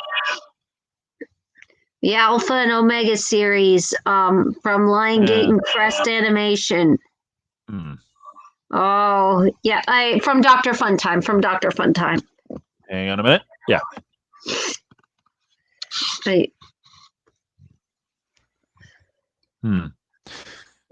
Yep, that needs to go. Yeah. Yeah, it's they never take that ending. way too far. I never liked the first one to begin with, but the fact that they keep making them, oh my God, seriously. Oh, how that's many another of one. these do they make? I don't know. How many Alpha and Omegas? Yeah, you can look that one up. I'm not going to do that to myself. But that reminds me, we got another one that needs to go. The damn Fast and the Stupid Furious movies. They Another have one's got coming out. You see? They have got to coming stop. out this year. Yeah, see? They've got to stop. This has gone way too far. I mean, come on. How many Fast and the Furious can you do? This has got to stop. This is. I mean, you got to draw the line when to say we're done. That's the truth. Okay, a lot of comments. Sorry. Go ahead. Swan Princess needs to go because they are beating a dead horse. Tell me about it. They're beating that horse just like they're beating the Prince and the Pauper. How many times has that been remade? They're not just remaking it; they're making more and more sequels to the Swan Princess. Oh, boy. How can you keep making sequels to that? Seriously. And on top of that, the CGI that they're now using looks hideous. Oh boy. Let's see. We got some conversation. They made 9 freaking Fast and Furious movies. Yikes. Yeah. And they made 8 Alpha and Omega movies. Oh boy. That's better than, or at least that's a little bit better than what Land Before Time has done. Okay, I'm not going to lie. How many sequels has Land Before Time done? Okay, now I'm kind of curious to ask myself that question, so I'll look. But last night they were the double digit series, which probably would. Oh, yeah. I think they're actually up to 16 now. Let's see. Now, hang on. Just don't take my word for it just yet. How many movies are there? see. There is. Uh-oh. Looks like we've hit just about 15 or 16. Let's see. Oh, rats. What? Just the fact that they made that much, that many.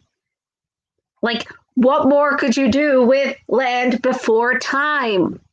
Oh, wait a minute. I think I may have been wrong. It looks like we might have only 13. I'm sorry. Okay, so we got 14. First is the actual movie and the 13 direct-to-video sequels. So we got 14 all together. I was wrong. How do you make that many, and why, and when, and how? Like, I what don't know. can you do? I mean, the sequel I thought was okay. I liked it, but what more could you do with these characters? It's like making 17 movies out of All Dogs Go to Heaven. Don't get any ideas, any movie makers out there. Don't get any ideas about making 17 movies to All Dogs Go to Heaven. I still can't believe there was actually a TV series once. Wait, what? What? Yeah, there was a TV series once some time ago. I think it was a little before my time. And from what I've heard, it wasn't very popular. No. And it was really on All Dogs Go to Heaven? Yeah. No. I'm still trying to figure out how that was supposed to work, to be honest. Because seriously, how does that work? That's a big question. Heck, how does the sequel work? Yeah, I know. It's beyond me. Let's see. Yeah, too many Fast and the Furious movies. They got to go. And I think we can all agree that the Land Before Time ones, I think they have stopped. It doesn't seem like they're going to go for a 15th. But they need to pull the plug. They better. Yeah, because you know what? The last one was in, I think it said 2006. Let me check that. Yeah. No, I'm sorry. 2016. So huge gap from whatever the last one was before that. They're making Superman 2. I didn't know that. Did you, Superman? I think I might have heard something about that, but not really. Interesting. Yeah, the problem is I've been so under the radar with modern movies these days, because like I said, they've been getting a little too political these days, and I know a lot of people know what I'm talking about. So, yeah, I might even just give up movies altogether after this year because they're getting too political. Yeah, they're getting too political, and they're getting too, motivated to take a certain approach. I don't want to say it, but oh, it's going to be called Man of Steel 2. Okay, yeah, that makes perfect sense because the first one, the Man of Steel, right? At least it's not Batman versus Superman 2. Oh God, that was a joke. I know that's what a lot of people wanted, but come on, that was bad to me. I didn't. Oh God. Anyway, the plots were all over. Oh, and by the way, getting back to one of the subjects about movies that keep going on, I just looked up how many Swan Princess movies there are. Oh boy, how many? Could I cry? It's going to be it's 9 movies. That includes the first movie. Oh God. They made 8 sequels somehow. One of them was, the last one was in 2019. Oh boy. I got nothing for this. Could I cry? Yeah, go ahead. While you're doing that. Gosh. Yeah. Yeah. While you're doing that, drink. My throat's starting to get a little scratchy right now. Be right with you. Sorry. Let's see. I sat through Celestia Lambert. I sat through the eternity of the Snyder Cut for the Justice League. I have not seen the Justice League or the Snyder Cut. How was it? Was the Snyder Cut any good? Or Justice League? I've been hearing different things about it. I've never seen it. Quick question: does Zack Snyder need to go? Well, not him himself, but does he need to stop doing DC movies? I don't know. I haven't seen. Actually, I don't think I've really seen too many of his stuff at all, so I can't really venture an opinion on that right now. So Okay. I don't know. But I'm going to backtrack for a second. Here. My brother brought this up. You see, this is exactly what I'm talking about. Now, don't get me wrong, but I've had a lot of friends who are black. You know the real reason why they're insisting on this. It's not because of one thing or another. It's not to try something new. It's so Black Lives Matter will be appeased. That's what this is really about. This is exactly what I'm talking about. Now, if they did it just to do it, I could probably get behind that. But that's not why they're doing this. And I think, come on, people, do you really believe they're doing this just to try something new, or do you think they're doing this just to appease Black Lives Matter, basically for political reasons? Come on, let's be honest with each other here. Tell me. We'll hold that thought for a while. Okay. See, it was actually better than the original. Ooh, okay. I might have to check that out. Oh, and the next comment, movie fan Zack Snyder made 300. Oh, I didn't know that. I actually did like that movie. It was greatly exaggerated, but it wasn't meant to be like straight out of history. It was meant to be more out of that graphic novel, I think it was, that it was based off of. So, but yeah, I thought it was pretty good.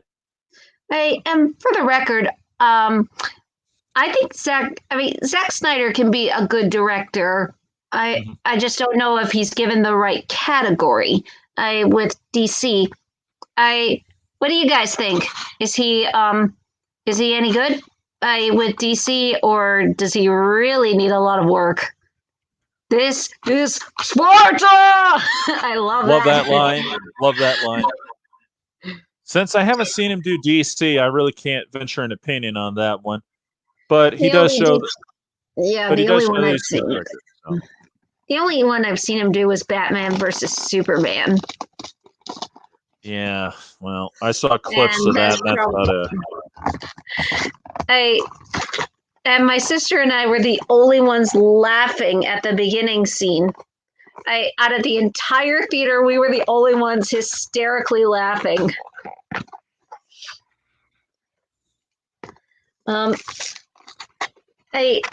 Really? Yeah. Rock on, man. I also live streamed for 3 whole hours. I think we did 4 that one time, remember? So. Oh, yeah. Oh, yeah, I remember that one. Yeah, that wasn't half bad. Once again, exaggerated, but it was meant to be, so. Jay's watch. Well, Bonnie, I heard that the Snyder cut of the Justice League got positive reviews and people loved it compared to the theatrical cut. I definitely might have to check it out. Well, half the thing is, don't forget, we didn't get a chance to really get a Justice League until quite recently, unless you want to count like the animated series or the direct-to-video animated movies that came out before and during. So, it was a big deal. Yeah, he's also gone live for 3 hours. Rock on, man. Okay, it was from a graphic novel. That's what I thought, but I couldn't be certain. It's been a while since I've heard about it. But yeah. And I see nobody wants to say anything about my thought on the black guy playing Superman thing. So maybe it's better this way. May I add something? Sure, go ahead. Okay. So I've also heard about Ariel being cast. But in her case, I give an exception to it because, well, for one, Hal Bailey. I hope I'm saying her name right. Sorry if I'm not. She she had the quality. I mean, she auditioned and she had the qualities of what would make a good Ariel. And I don't believe they cast her for a for her race. I believe they cast her for her ability and her singing. I'm hoping they did the same. I'm hoping they're doing the same for the for Superman. I would hope so, Bonnie. I mean, I know how that sounds right now, people. And you can say what you will. I know how I probably sound by saying that about the Superman thing, but I'm sorry. It's a little hard to get that out of my head considering what happened last year and what Hollywood said they're going to do, and that's basically really enforced the whole thing that having equal number of characters and all that. And I'm not against that, but sometimes there are certain characters in general, like historical characters, that you can't just change their race, and that's the truth. But that's just me. Fiction. I think with fiction, you could kind of give a little leniency, maybe. Well, perhaps, that's just my opinion. But yeah, perhaps. With history, nah. Yeah, well, I suppose it's possible, but think about this for a minute here, Bonnie. I mean, there's that. Plus, also, there's going to be like some kind of a Captain America series on Disney Plus or something like that. And obviously, the new Captain America, or the guy who's taking over, I should say, he's a black guy. And I don't have an issue with that. I don't have an issue. Torch to him, or pass the shield. Okay, yeah. So that's what happened. All right, cool. So I guess I gave a spoiler for Endgame. Oops. Whatever. It doesn't matter. Endgame has been out long enough, so we know. But and if you haven't seen it, you really don't know what you're missing. It's one of the greatest crossovers ever. But I should bring up another thing that has to go in terms of trying to remember. Plagiarizing other movies just for the sake of, oh, this was great what they did. We can do it too. Yeah. Case in point. That's wrong. Yeah, we can name one right now. The Last Airbender. That's exactly what happened. Nope. That movie was awful. It's not worth mentioning. Or here, let me get this real quick. Well, that's pretty much what he was trying to do. That movie was awful. In fact, you know what? I am going to do it this way. There is no movie here in Ba Sing Se. Here we are safe. No. Here we are free. Oh boy, yeah, that's about right, isn't it? Yeah, I'm with you. And you know what? I'm just gonna backtrack for a minute, and I'm gonna try to put this to bed right now. I mean, I'm sorry the way that it sounds with me and all that, because I love everybody. I don't have any issues with anybody's color or anything. I just want the hate to stop, and I also don't want things being changed just to, keep certain people from getting mad at you. Elaborate, please. Yeah. But yeah, anyway, yeah. And I'm sorry, but years ago, if they did this years ago, I might go, yeah, okay, I'd be cool with it. But with all the garbage that was going on for the past year and a half right now, I can't help but think that it's politically motivated. It's a little hard to get that out of my head. And you can't really tell me that you haven't considered that possibility, people. Have you? Hey, that's fair. And I really hope that that's not the motivation because, well, considering what happened at the Oscars, and I saw a few clips of that, and I really wish I didn't. That kind of speaks for itself. So, but and I like to hope that it wasn't politically motivated with these things, but I'm starting to worry that that's exactly what's happening here. And we definitely don't need this. I think we can all agree we don't need political motivations for movies.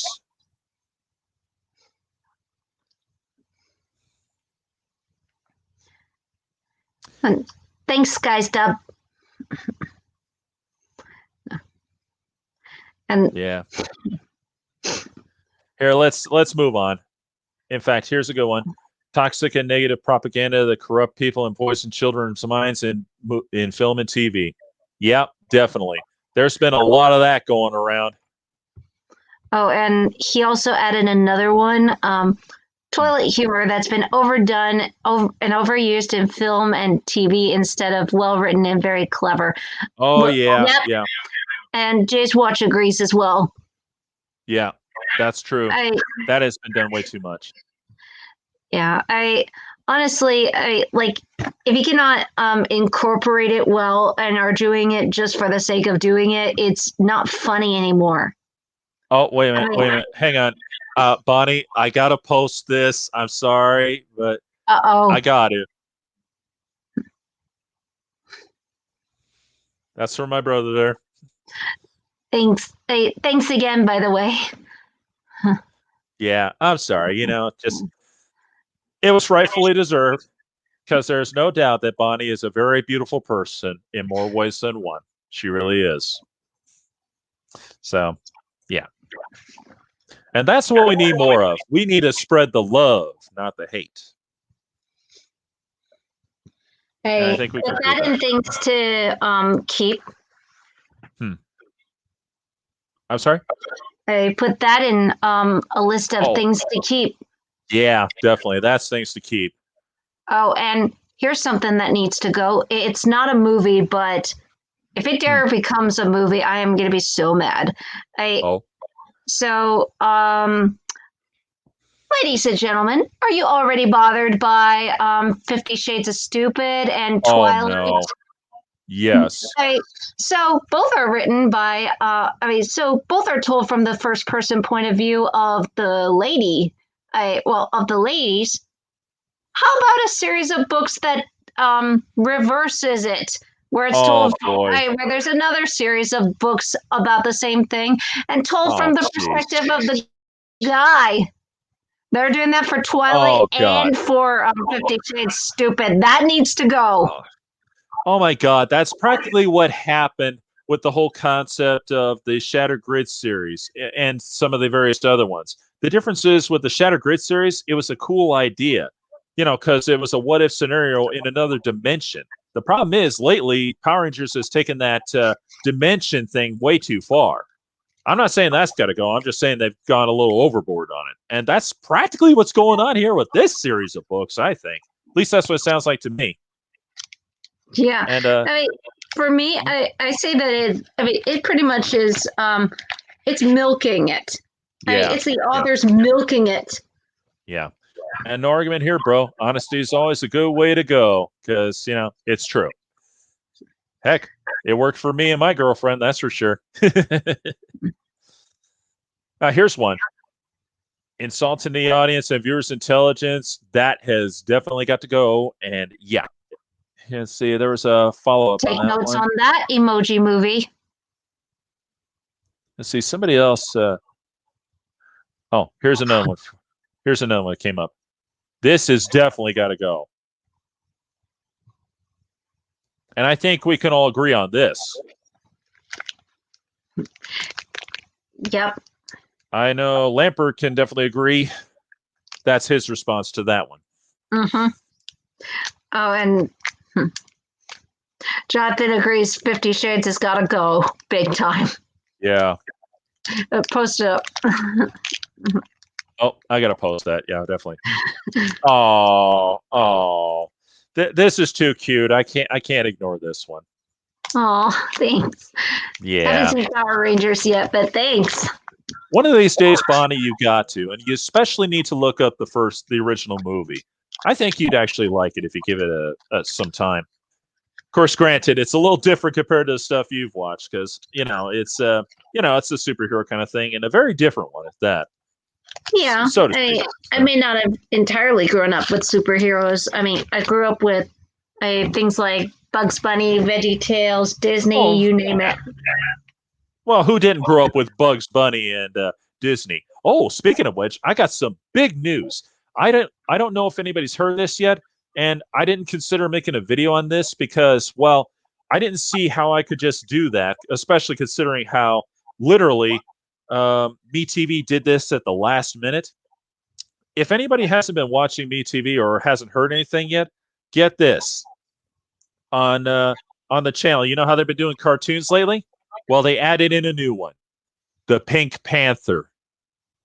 Ooh. And I'm talking the original Pink Panther, not the 1993 series. Thank God. 1993. What was wrong with 1993? Well, they had him talk, and his voice didn't match the character at all, so that didn't help. Ouch. I mean, like, that character is supposed to not talk, like Tom and Jerry, right? Well, most of the time. There actually were 2 times that he actually talked in the original movie shorts. I don't know about the series back in the 60s. I think they kept him mostly mute, like Tom and Jerry. But I think every now and again they had him talk. And in fact, I just watched they just aired those 2 episodes this week where the Panther actually spoke. There was one where he talked through a good part of it, and then there was one where he only had one line at the very end. And he was actually voiced by famous, well, you guys probably wouldn't know who he is, but I do. Famous impersonator or voice impersonator, Rich Little. This guy was legendary. I know that name. Yeah. Okay, great. We're on the same page here. For those of you who don't know, this guy was legendary for doing impressions and voice impersonations of presidents, all kinds of characters. This guy could sound like John Wayne, Jimmy Stewart, and so many others. I'm sure he even sounded like Vincent Price at one time or another for a joke. This guy was that good. In fact, Bonnie, he actually voiced a character on Green Acres in one episode. Ooh. Yeah. You might have seen this. I don't know, but I don't know. Have you ever seen the one where they bought a talking horse from Mr. Haney? No, I haven't. That sounds like a Mr. Ed. That was the idea. In fact, they made a joke on it. Yeah, I'm not kidding. Yeah, I'm not kidding. They actually made a joke that the horse said he played a character on television for years called Mr. Fred with an F. Get it? Get it? Get it? I get it. That's yeah, isn't that funny? Yeah. Yeah, and what's even more funny? He sounded just like famous actor Jimmy Stewart when he did that. And it was perfect, too. Oh, yeah. Oh, Bonnie, you got to look that one up later. I mean, I'm tempted to tell you a few little lines that he says, but I just don't want to ruin it for you. I'll totally look it up. Yeah, you got to look that one up. I can't remember what it's called right now. I'll try to look up as we go along, but you got to look that up. It is priceless. It is priceless. Let's see. I bet my bro would highlight in my comment. LOL. I presume. Oh, wait a minute. Oh, here we go. Oh, that's nice.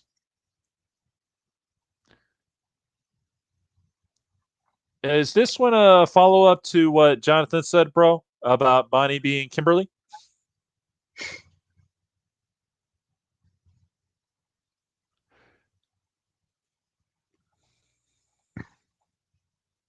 We'll hold on to that thought for a minute. And yeah, that's true. Technically, the character, Tommy Oliver, is a Native American character, and that's true. That didn't really come up until I think it was Power Rangers Zeo that came up. Oh, here's his response. Yes, it is. That was a follow-up to what Jonathan said about you being the Pink Ranger, Bonnie. Aw. Ah, that's nice. That's nice. It is a follow-up. Yeah. Thanks, Jonathan, for bringing that up. Oh, okay. Let's see. I'm just checking something up while we're doing this. So if you got anything, Bonnie, go ahead. Trying to think. Let's see.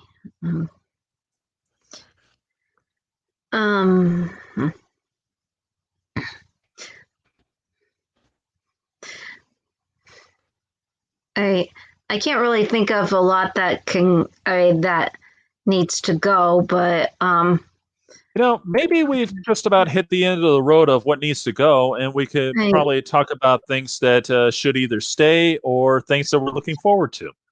Well, here's one thing to look forward to.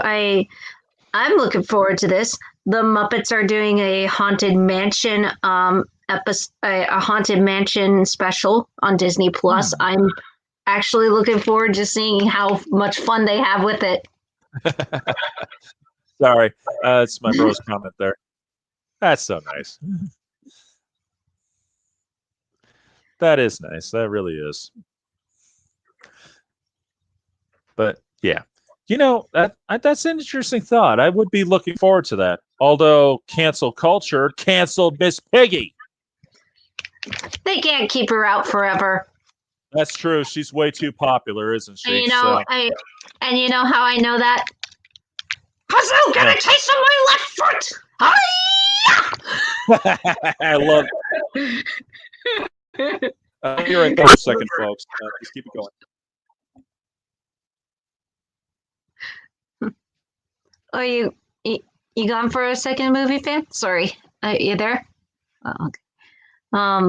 Movies and TVs that are forcibly and excessively using environmental messages. If they do make them well written and well done. Very much agreed, Dr. Funtime. Very much agreed. I get tired when that happens a lot. Heck, there was even a movie where they shoehorned it in the most inappropriate manner, and it was in it was in one of the animated Titanics. Okay. Yes, they actually did that. They inserted an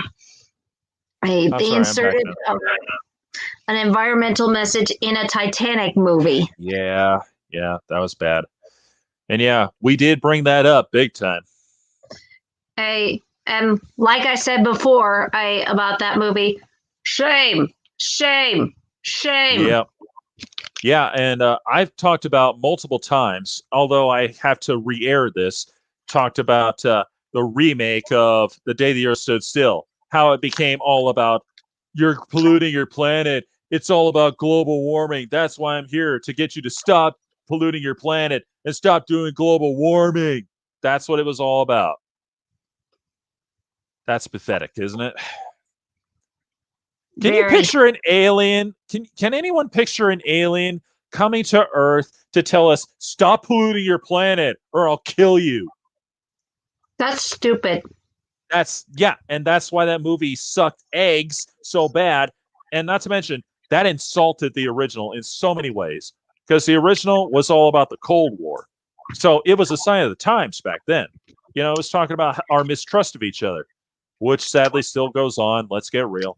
But yeah, it was all about that and trying to create a better world. Whereas for this, stop polluting your planet or I'm going to kill you. And here's one question about something, whether or not it needs to go or not. And I want to know everybody's opinion on this. Do you think that we need to stop with Star Wars? Ooh, now there's a big question. I'm a big Star Wars fan, don't get me wrong, but I'm actually wondering, do you think it needs to stop, or is it fine the way it is and keep going? Well, for me, it's quite simple. I love Star Wars just as much as anybody, but I think they have taken this way too far. They keep making all these movies. I mean, the Solo movie. I heard there's going to be an Obi-Wan Kenobi movie. There's Mandalorian. There's Clone Wars. There's the other Clone Wars. Well, I guess more than one Clone Wars. Well, technically, there's the 2D animation and the CGI one. I guess I haven't seen. Well, I haven't seen either, but. Oh, okay. Yeah. Here, Bonnie, I'm going to post this for a second here. See what you guys think. You and Jonathan. I don't know if Jonathan's still with us right now, but maybe. So it's not a bad idea. That's all I could say. But it's really up to them, bro. So that's all I could tell you there. So surprisingly, The Mandalorian is doing better than the movies. Ouch. I've been hearing a lot about that. I mean, wow. Hmm. Even Here's a better good one. than 4 and 5 and 6. That is so true. Oh yeah, overdoing too many sequels, including in animated films. Oh yeah. I mean, some sequels I do like. Like I do like Shrek 2, and I count Hook as a sequel. I like that. But yeah, some sequels are just plain bad. Like I can't believe somebody came up with a Charlotte's Web 2. Yes, Oh no. really. And Mean Girls 2 is probably one of the worst movies I've ever seen. And what else did they make? Somebody made Titanic 2. And how many Jaws movies did they make? And the Jurassic World. I mean, I like the first Jurassic World movie, but Fallen Kingdom was probably one of the dumbest movies I've ever seen.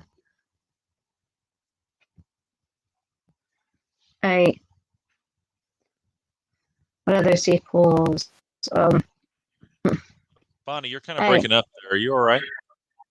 Oh, am I breaking up? Whoops. Well, not anymore. Not anymore. And yeah, I remember the Jurassic World series. Yeah. The Fallen Kingdom, I knew that was going to be bad. I knew what they were going to do. It was obvious they were going to try to one-up the Lost World Jurassic Park. That's all that movie was. That's what made it bad. Except stupider. Yeah. Much, much stupider.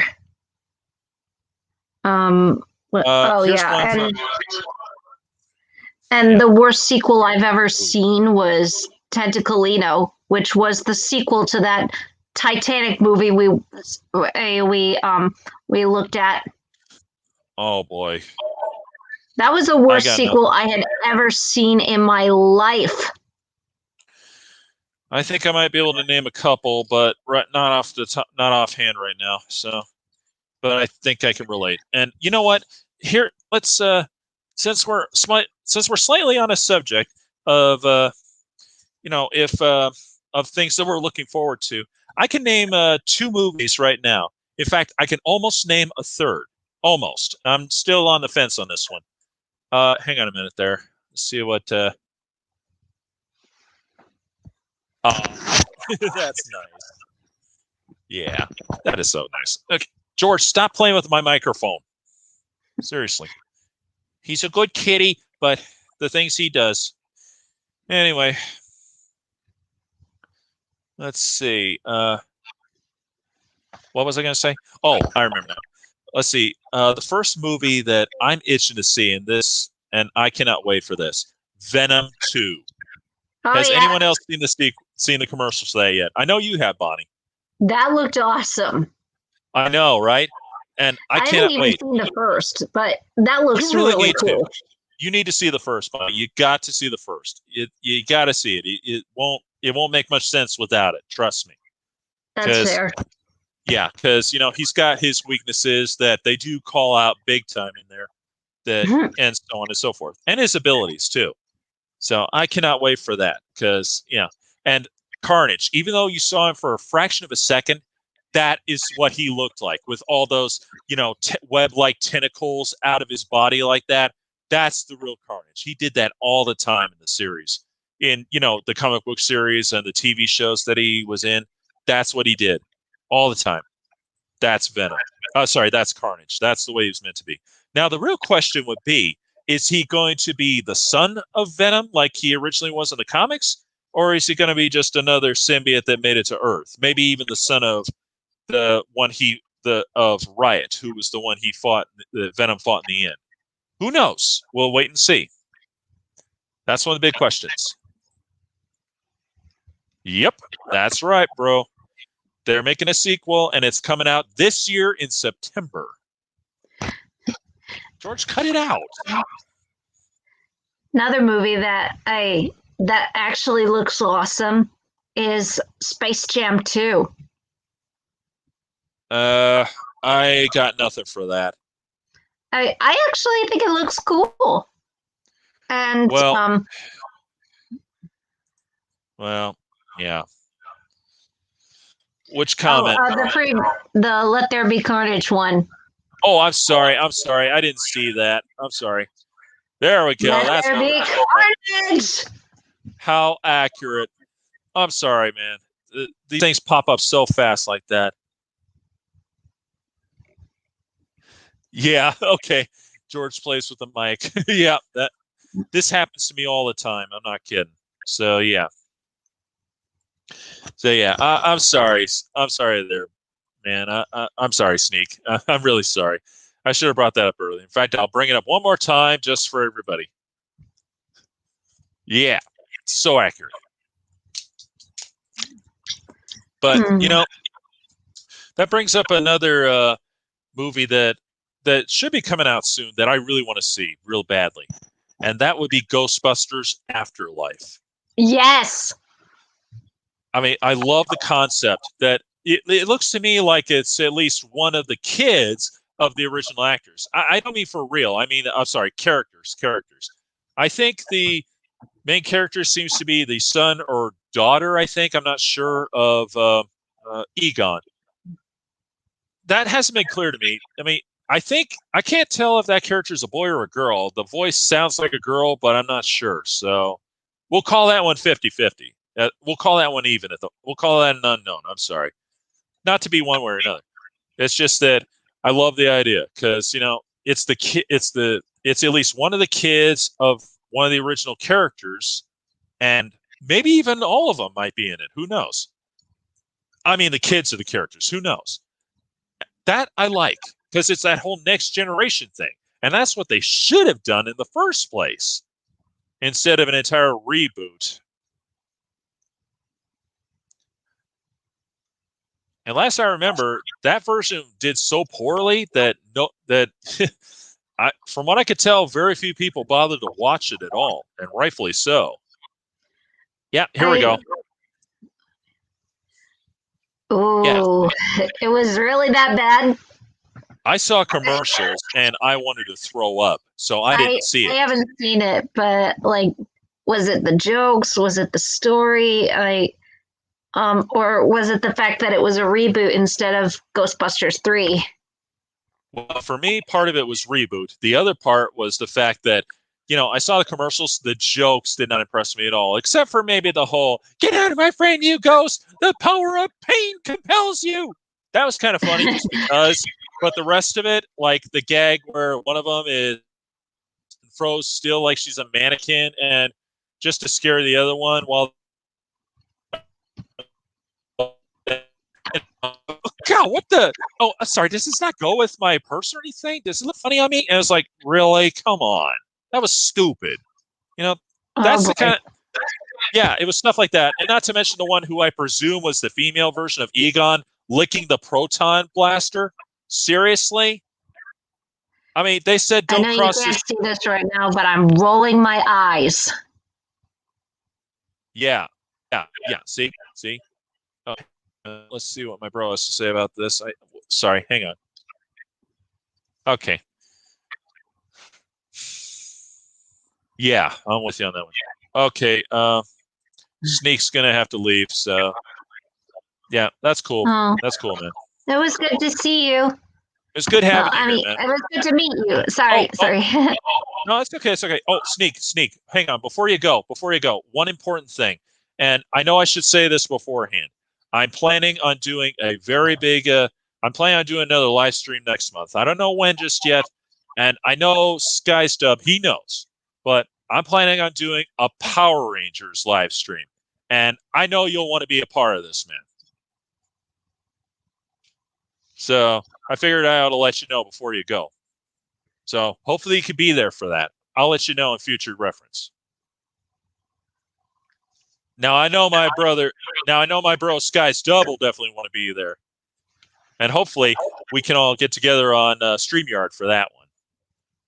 But Bonnie, I know you know nothing of Power Rangers, but if you want to check in, that's all cool. Perhaps. Oh. Oh, 2 comments. First, you got it, pal. I'll let you know. As soon as I plan it out as to what time and what day, I'll let you know. Oh, Jonathan, you got to be a part of this too. You got to be. I hope you're available when I do this because I want to try and get as many of y'all on this live stream as possible. And I don't mean in the comments either. I mean right here, because obviously for us Power Rangers fans, we all need to be talking for this one. Am I right, guys? Am I right? Oh, here's a cute one from my brother again. Oh. Oh, shucks. What a guy, huh?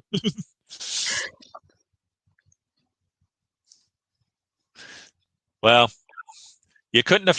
Well, I would say you couldn't have found yourself another prettier one, bro. You really couldn't have, and that's the truth. Of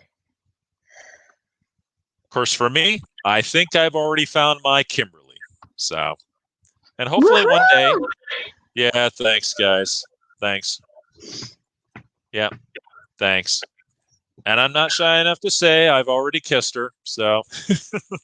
Yeah. Yeah. Big moment for nerds everywhere. Oh, jeez. Isn't that nice?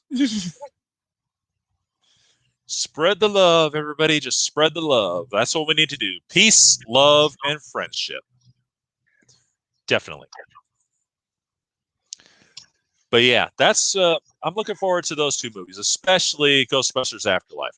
That's what they should have done in the first place, was the whole next generation thing. That would have been a perfect scenario. And obviously that's what they're going with. So yeah. Oh geez. Well, hopefully one day, but not anytime soon, pal, because she doesn't know too much about Power Rangers, so that won't work for the next one. I'm sorry to say. But it's all guys good. have a question for me. Oh, I'm sorry. You got a question for Bonnie, huh, bro? If you want this question to be private or something, I don't know how to do that because I'm not gonna stomp on anything at the moment with that sort of thing. I'm sorry, not gonna horn in and post it live if I can help it. Because I try to. I'm just trying to be. What's the word I'm looking for here? Ah, shoot, I can't think of it. Personal space. Is that the one? That's it. Personal space. Yeah, let's go with that. I try not to invade personal space if I can. But until we figure that out or get a response, there is one movie that I'm kind of interested in, but I'm not sure if I want to see it or not because I'm not sure how this is going to go. It's called The Green Knight. Has anybody heard of that yet? The Green Knight. Oh, what is that? Well, it's actually based off of an old. Let's see. Let me think on that for a minute. Oh, it's based off of an old Arthurian fable, from King Arthur stories. Ooh. It's not from the actual legend. Oh, wait a minute. My bro just posted something here for you. I don't know if you want me to post that or not. I'm sure you could read it, Bonnie. So we'll leave it at that. Okay. Got the message. Okay. Oh, private chat. Okay.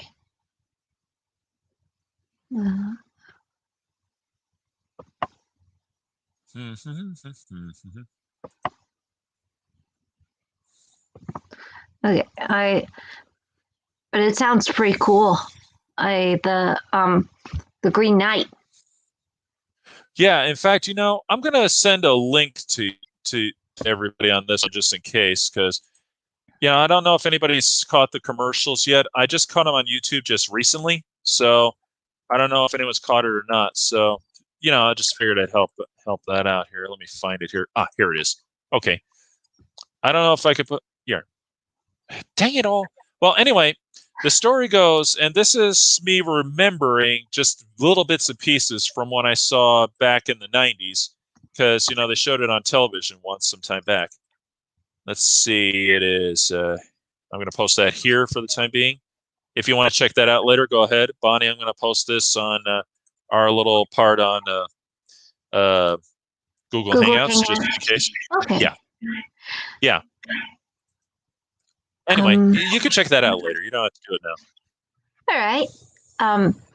Personally, for me, I'm a little excited about the Sonic 2. I'm not a huge Sonic fan, but I am a Jim Carrey fan. And, well, the fact that they're bringing Tails into it, that's pretty cool. Okay, that is pretty cool, actually. And I thought the first movie was actually good. Yeah, it was actually a lot better than I thought it would be, especially after they improved his image to make it the right way.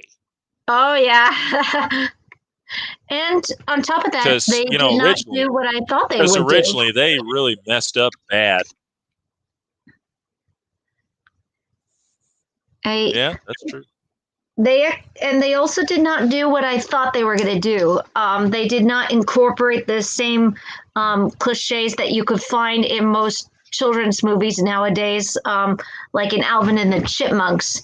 I mean, yeah, they did make it a kind of generic buddy movie, but at the same time, it actually was pretty good. I mean, the character still felt legit. I mean, he didn't feel out of character for the most part. Maybe the only thing out of character about him was that he didn't dodge the dart. Yeah, that was kind of odd, wasn't it? I could see him maybe getting outmaneuvered, just like he got distracted and then all of a sudden they do one out of nowhere. I've kind of seen that thing happen here and there, but still, him not dodging the dart, that was kind of off. I won't deny it. Yeah, I mean, but still, I don't know. Because he could pretty much do that easily. And one joke I was actually hoping that they would do that how it should have ended was was showing what the mushroom planet would have looked like and tying it into Mario. I was actually secretly hoping that they would do that with the Sonic movie because I kept thinking that would be hilarious. Well, that would have been hilarious. I'm not going to lie. That would have been funny. But at the same time, that would have been having some conflict with Nintendo products. So, yeah. Oh, hang on a minute. Let's see what we got here.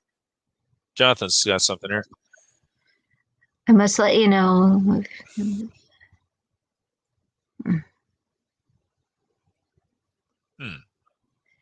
Yeah,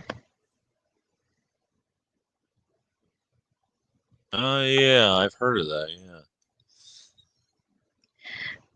One thing I'm definitely, I think that the movie theaters are opened again, so I'm happy about that.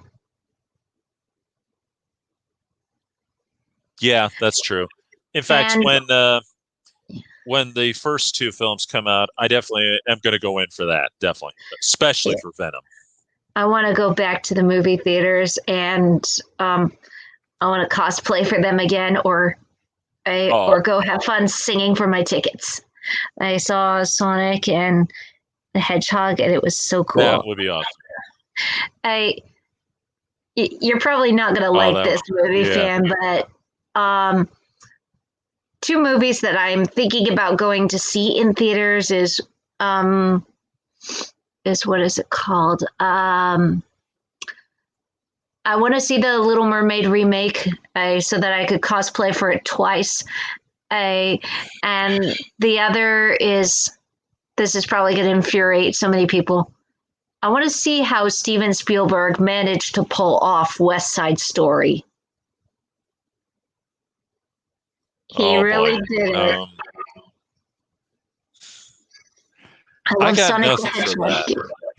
I definitely recommend looking at the movie and let me know. Let me know if they got the character right. I mean, aside from his speed. Yeah, that's true, and they definitely got his image right after so many fan complaints, and rightfully so. Now, and even non-fan complaints. I wasn't a fan, and I was horrified by that design. Yeah, see, that's exactly what I'm talking about. When you get fans and non-fans complaining, you got a problem. Oh. Yep, definitely. I think it's free on Amazon Prime. I'm not sure, but I know it's available, even on DVD and Blu-ray. I thought it was a good movie. Yeah. I'm gonna bring this up because he's right. Oh, yeah. There are some times that comes up, and that ain't right. Definitely. Two movies that come to mind are a that have done that are Peter Rabbit, where they Yeah. made fun of allergies and also apologized for it and then made fun of it again. Yeah. And I'm trying to remember that movie that came out this year that was horrible. It didn't make fun of allergies, but man, did it talk about autism in all the wrong ways. Yeah, that's true. Where's Oh, my phone so that I could pull it up? here, bro. Jonathan just told you it's available on Hulu, so that helps. Oh yeah. Thanks, Jonathan. Yep. Okay. This The was a Winx res. Club. That's still going on. That's Wait, still going on. I thought that was done. apparently not. Huh. Oh well. Yeah. Let's agree. It probably needs to go. So. Okay. So what was that movie? What was that movie? Well, anyway, yeah. while you're Here it is. Music. 2020 Music was another. It was a movie that made fun of. That made fun of, or no, not made fun of it, but it did not do autism any justice. Oh, jeez. And was apparently, it was, yeah. I've heard some bad things about it. Yeah. Oh boy.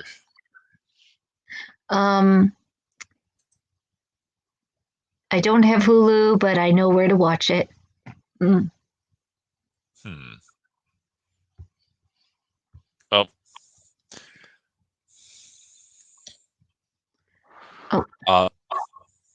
Oh. Oh. Let's see. Bonnie, you might want to backtrack a little bit here on a certain question. I did miss the question, but I caught it now.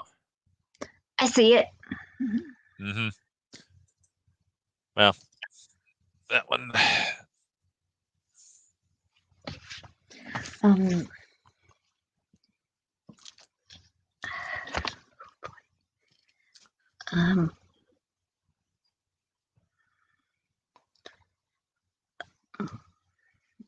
Where is it?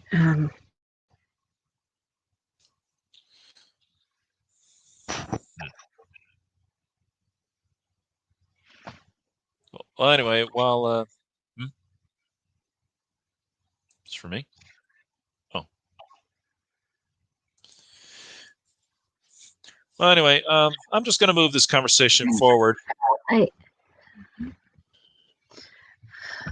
Because I just I want to talk about the Green Knight again, because I didn't get it too far on that field here. Besides, anything is not for me to say, so we're gonna move on.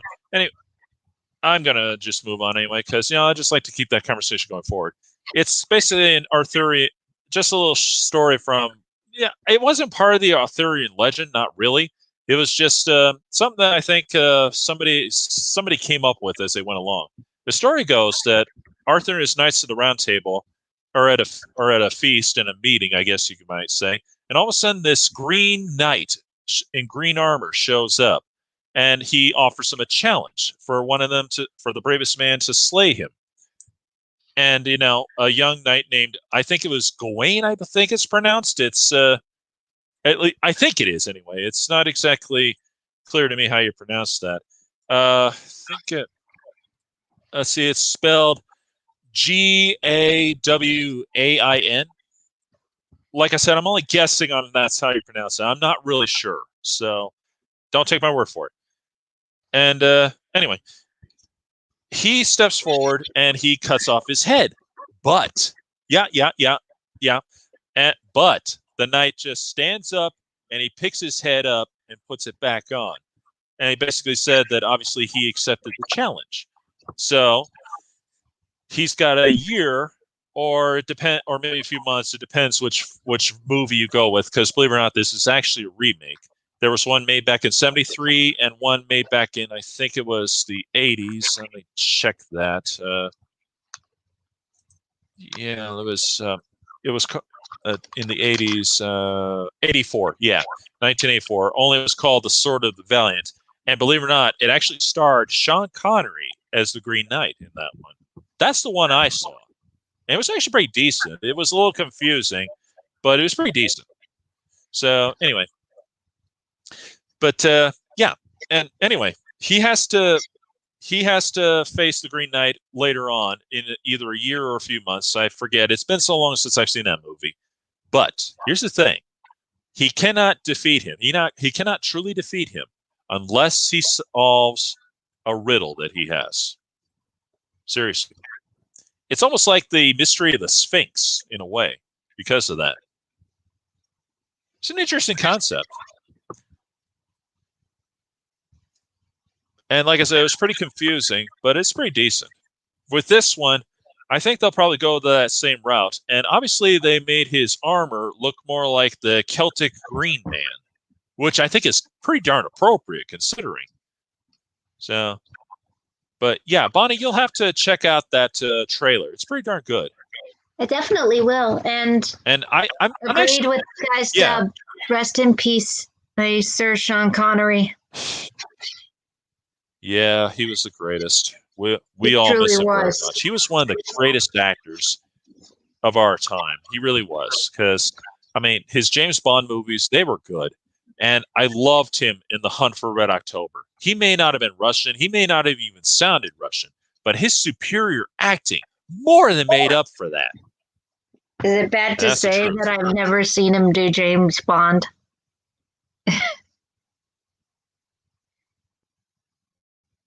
I guess I'll add that to the list of things I need to watch. Really? Yep. Yeah, you'll have to look up the originals. I think there's Dr. No, that's the first one.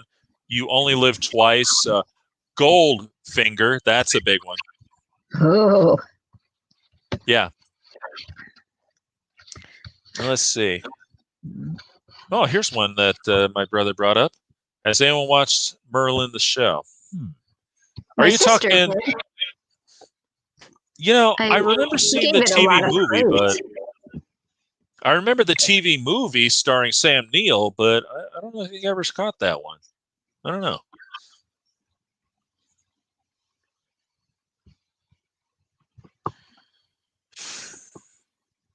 Hey. Yeah. Yeah, my sister Dr. said that Merlin is a really good one. Yeah, maybe I'll have to check that out later. I don't know. But yeah, I'm still on the fence whether or not I want to see the Green Knight because it looks interesting to me. I just hope they don't overdo it with, changes and CGI and all that. That's what I'm kind of worried about. Hopefully they won't go the Green Lantern route. Oh God! That was bad. That was bad. Yeah, that was bad. And let's not forget Russell Crowe's version of Robin Hood. It wasn't him; it was the story. That was bad. First, he had to. The story was bad. So wow, that's at least 3 characters I could think of he butchered. Robin Hood being one of them, Noah, and Sugar. Oh yeah, that's right. Yeah. Oh boy, I got nothing. I have got nothing for that. Yeah. Oh man. Yeah. What's something that we want to see happen for movies? What's something we want to see a movie happen in? I just want to bring I'll bring this up later on for the Power Rangers blog. I'll just call it for the sake of argument. But unless everybody kind of insists, which I don't know if anyone would insist. Movie fan. Oh, let me put this up a minute.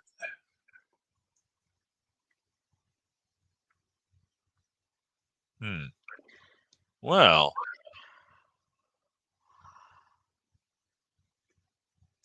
That's not a bad idea. I might check those out later. So, if I can find the time, because I've been pretty busy. You guys know what I'm talking about. I've been working on my masterpiece for Cosplay Tuesday. In fact, I just finished one of the audios just the other day. So, I'm and working on one of my cosplays as well. I'm not even done with it, but I'm working on an Ursula cosplay oh, sweet. because I think I shared this with you at one point. I plan to go see the Little Mermaid remake twice if it comes to theater. First time cosplaying as Ariel, the next time cosplaying as Ursula. But what I want to do is get permission from the movie theater, so I'm gonna call them up on the phone and ask them in Ursula's voice if Ursula can go and see the movie. That's an interesting concept. And I might even film it. Yeah, thanks, pal. I'll try to get one up as soon as I can, because I'm spacing it out because I don't have too many of them on there, and that's no secret. And plus, my big one, I definitely need to Disney Channel. Oh, wait a minute. Yeah, that's got to go. I haven't seen a lot of sitcoms on the Disney Channel. How bad are they? Well, dare I ask? I'd say some of them need to go, but that's just me talking.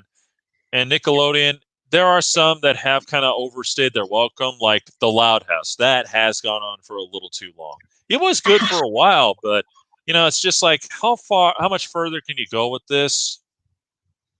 So yeah. Hang on a minute.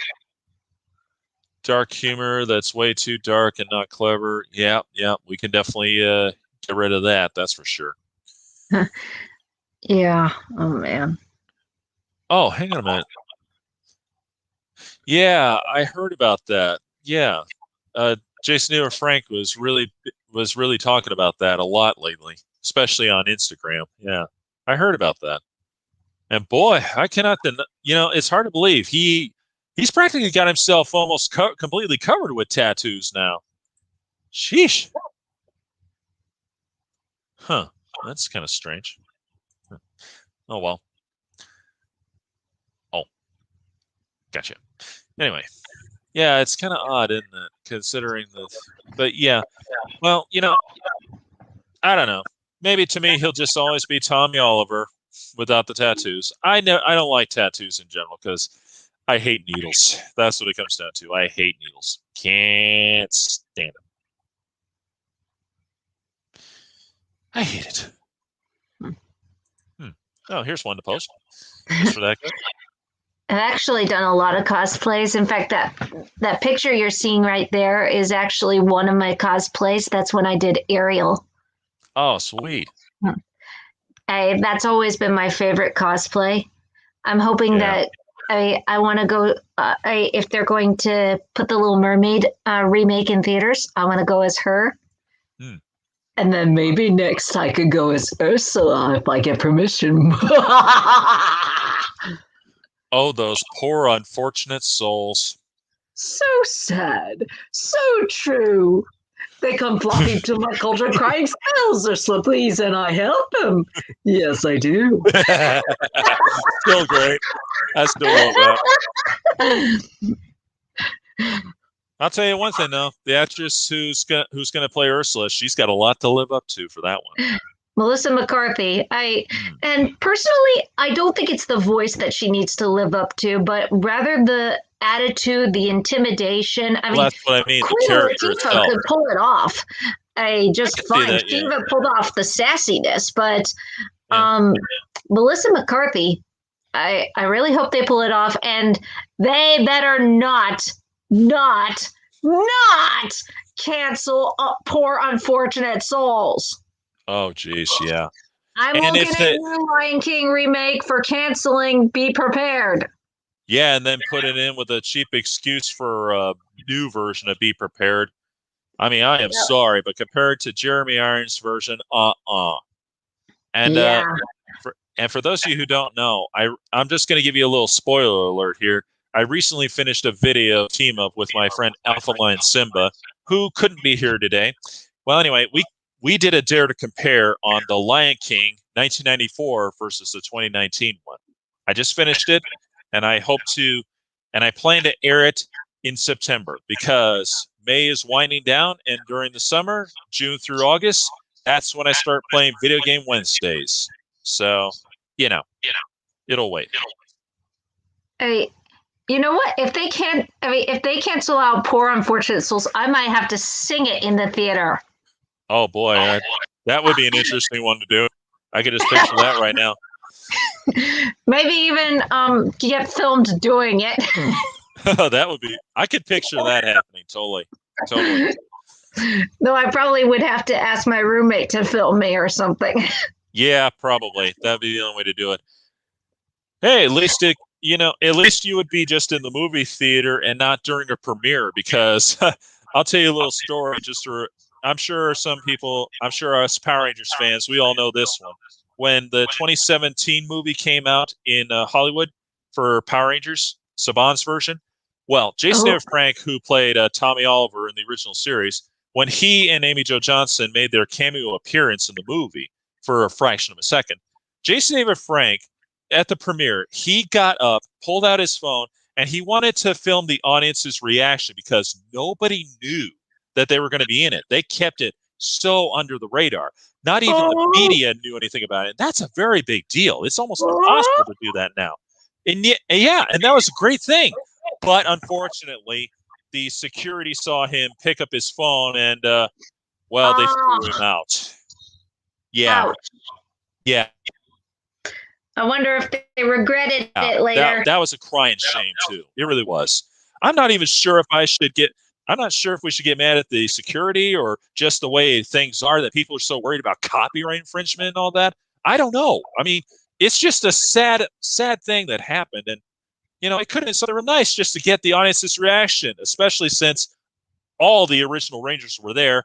Not counting Tui Train, because may she rest in peace. She's no longer with us. But yeah, the fact that they were all there and he just wanted to get everyone's reaction. I guess to be fair, they were just doing their jobs and they had no idea. I mean, that doesn't make it better, but well, no, it's not. Somebody who tries to do her job, it's not easy. Oh, I'm not trying to bash on the security there. It's just that, I just kind of wish that they could have found a way to work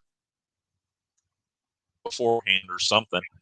And, half the problem is the whole copyright stuff that goes around these days. And, the irony here is the fact that, let's get real for a minute here.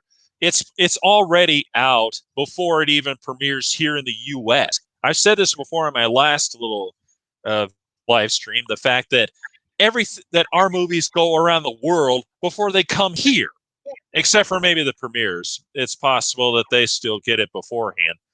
And if they don't, that's still a bunch of baloney. Because, I mean, seriously, it's our movies. We make them here. Why does the world get it before we do? Mm-hmm. But yeah. I'll be right back a sec.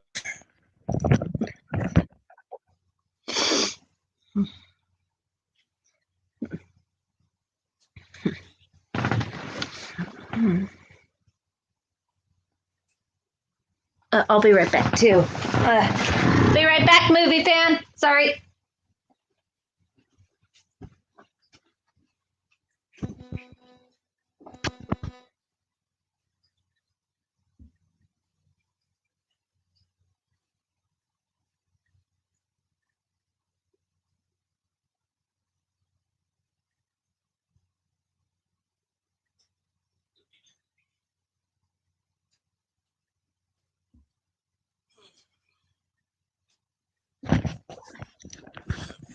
Okay, I'm back. Let's see. The security did the same thing to Mike. Really? Sorry, I didn't know that. Oh, the security, we're all back. Mike Shonda. Oh, man. What happened?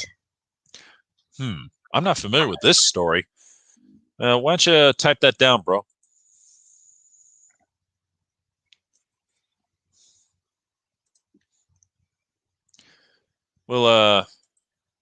we'll hold up on that for a little bit.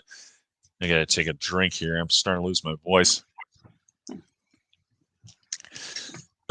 Once again, this is proving to be a little longer than I thought it would be with live stream, but it's all Not the good. first time. That's true. That's true. Let's see. The one time it was 4 hours. A new world record for me. For this one, I think we're almost creeping up on 3, just about. Yep, just about. Just like the last live stream. Oh, yeah, that's right. You know what? I take that back. We're into 3 hour. No, wait a minute. 1, 2. Oh, I stand corrected. We're getting close to 3 hours. We're not there yet. Okay, so let's see. Oh, you know what I think we need to get rid of? Those A Dog's Journey movies, and those ones that are clearly taken from there. I mean, oh my God. I heard that there was a new one or something. I didn't think it was. I didn't think it was from the same series or something, or that it was the same or something, or related to one another. Well, they don't come off like they're related in any way, but it's A Dog's Journey, A Dog's Purpose, A Dog's this, A Dog's that. That's all it is. To me, it's the same story, only not so sad or more sad or whatever. Because I think it started with A Dog's Purpose, and that was just heartbreaking. Just watching the commercials, bringing the whole thing that the dog, he lived his life, and he dies and he's reincarnated back again as another puppy, and he dies again, becomes another dog, dies again, becomes another dog, dies again, come back, dies, come back, die, come back. And it's like, oh my God, seriously. I mean, I like to believe in reincarnation, especially since I think George is a reincarnation of my beloved cat, Tommy. I really do. It's hard to explain, and it's a long story. And maybe sometime I'll tell it. I don't know. But, it's just that, oh my God, I don't want to see this, I mean, it was natural causes, I'm sure, for the whole thing. But it's like, oh my God, Here, I'm going to bring this up here. Okay. Oh, man. Wow. Oh, yeah.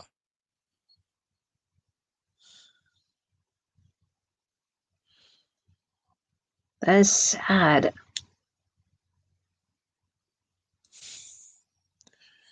Yeah. Yeah, it is.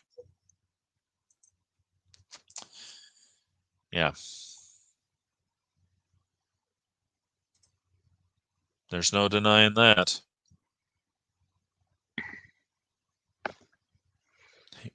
Hey, guys, come on, back it up. Cats are arguing.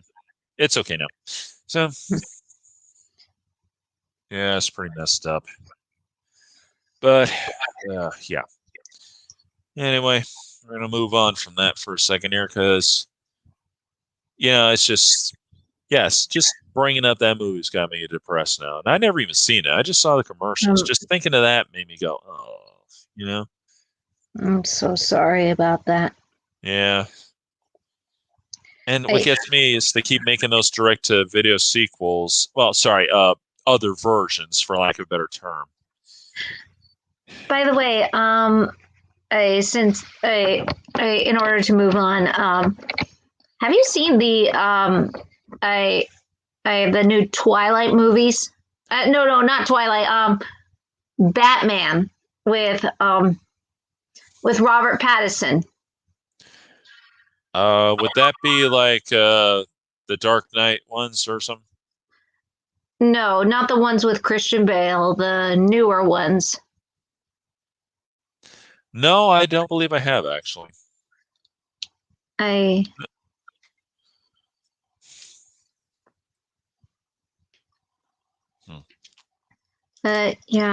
don't know. I mean, so far from the pictures that I've seen of Robert Pattinson being Batman, I can barely tell because I can barely tell if what's going on in the pictures because it's too dark.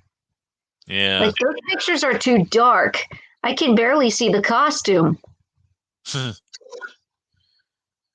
Yeah, that's another thing that needs to go. Making pictures and footage too dark where you can't see anything. I thought they learned their lesson after Godzilla 2014. Guess not. Yeah, I guess not. Yeah, because that was a real bad idea right there. Because I mean, seriously, he's charcoal gray. The Mutos were jet black, and they filmed just about everything at night, or at least the battles anyway. So people could barely see it. Heck, even on my screen, I have to turn the brightness all the way up, and that's bad. And it doesn't help that modern flat screen TVs, which I don't have, I got an older one because I don't like those things.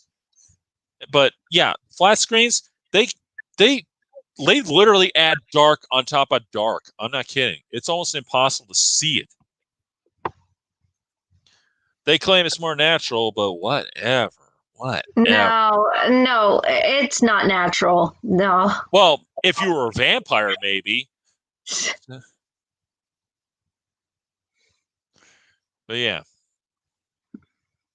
Oh, hang on a minute. That what you're talking about? Bathing soon? Bat in the Sun. Bat in the Sun. I have not seen that one. I haven't seen that either. I meant the Batman movie. No, the Batman TV, a TV version where they got Robert Pattinson as the new Batman, also known as Edward from Twilight. Oh, that. No. In the words of Will Smith, I would rather make like Kunta Kinte and chop off my foot. I would rather. Or as Mark Hamill said, it'd be funny if it weren't so pathetic. Oh, what the heck? I'd laugh anyway. Yeah. I'm sorry for the bad Mark Hamill impression. Oh, that's okay. But at the same time, I'm willing to give it a chance. The problem is from the pictures I could see of the Batsuit and the Batman, the pictures were just way too dark. Well, to me, it's just the fact that he was from Twilight. So I ain't going to touch that with this. Well, no, correction. He's also from Harry Potter. That's another reason why I'm not going to touch that. I hate Harry Potter just as much as I hate Twilight. Just as much, or do you hate Twilight more?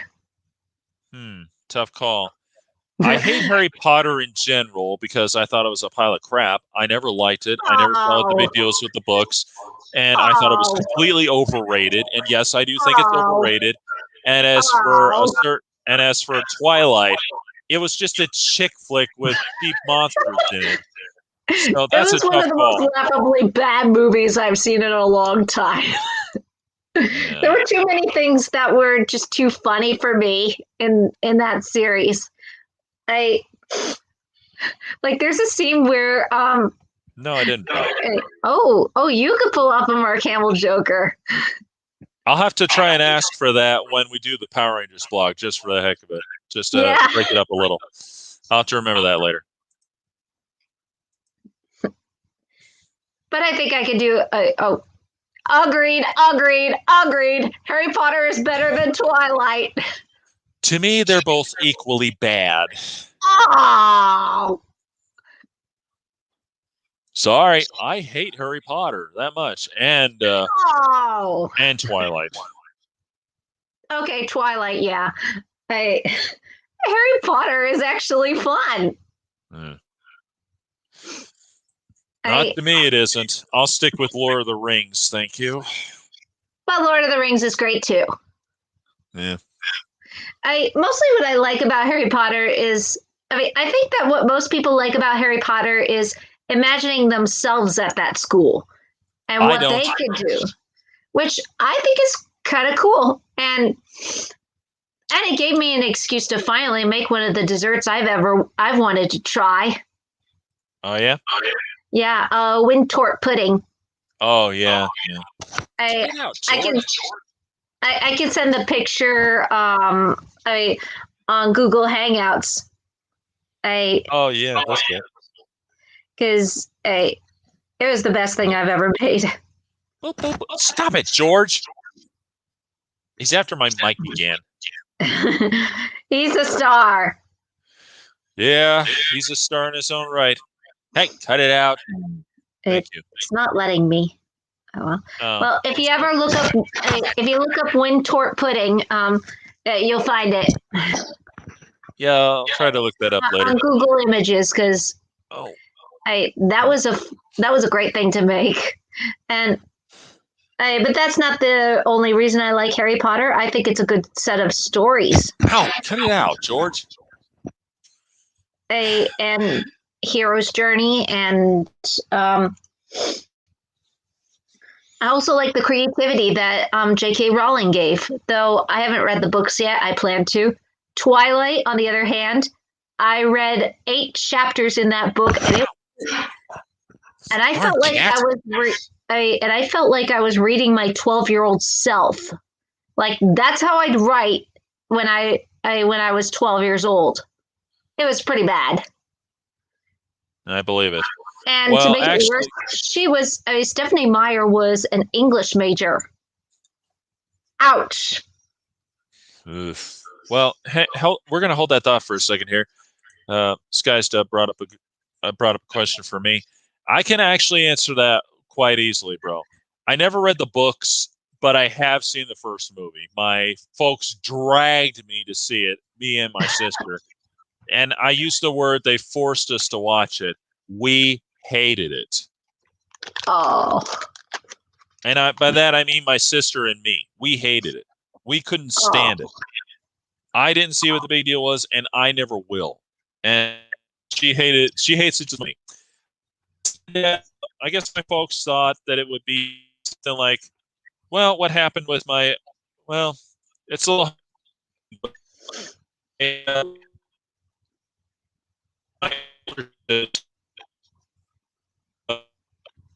took them to see Star Wars, and they didn't go and ended up liking it.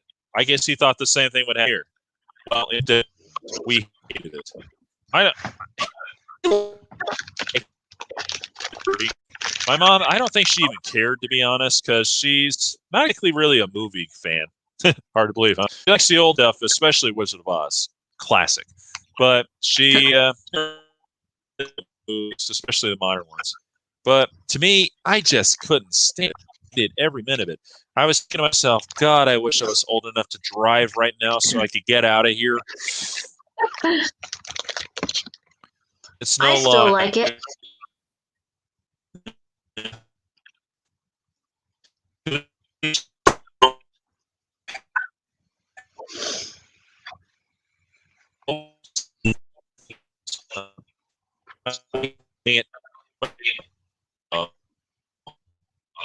Maybe the link's kind of weak today. Well, I don't know. It's saying that. Oh, here it is finally.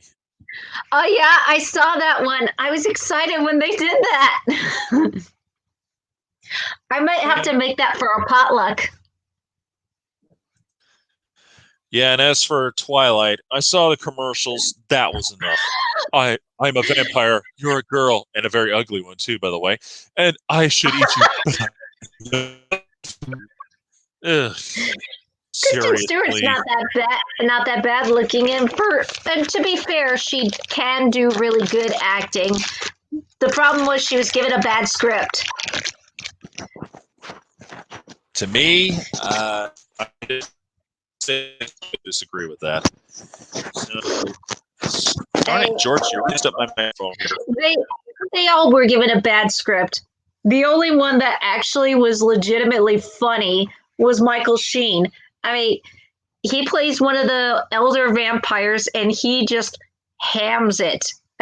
He's got the attitude of, okay, yeah, I'm in a crappy movie. I'm just going to give up and have fun. Okay.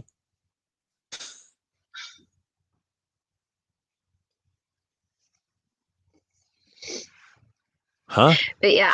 Oh, sorry. It's just something that Sky's Dub sent me. I don't get it. What did he send? Sorry. It's just some of the modern lingo just kind of throws me sometimes. I'm sorry to say your sister is a weird muggle. Oh, muggle as in non-magical. Oh, yeah. Yeah. Bring this up for a second. Oh yeah, that was in Twilight. This was in Twilight. No doubts about that part, since there were no words water. At least I don't think there were. What? Hey, my darn caddy took a chair. Oh, you didn't think there were werewolves in Harry Potter? There was a kind of werewolf in Harry Potter. Oh, well, this is coming from the guy He's who better never than Jacob. He's better than Jacob. I'll take your word for it, just for the sake of argument. And plus, the characters are better written and better developed. Twilight, the characters are. Not many of the characters are that developed, other than Bella. Ugh. Heck, you know, the main thing. Yeah, go ahead.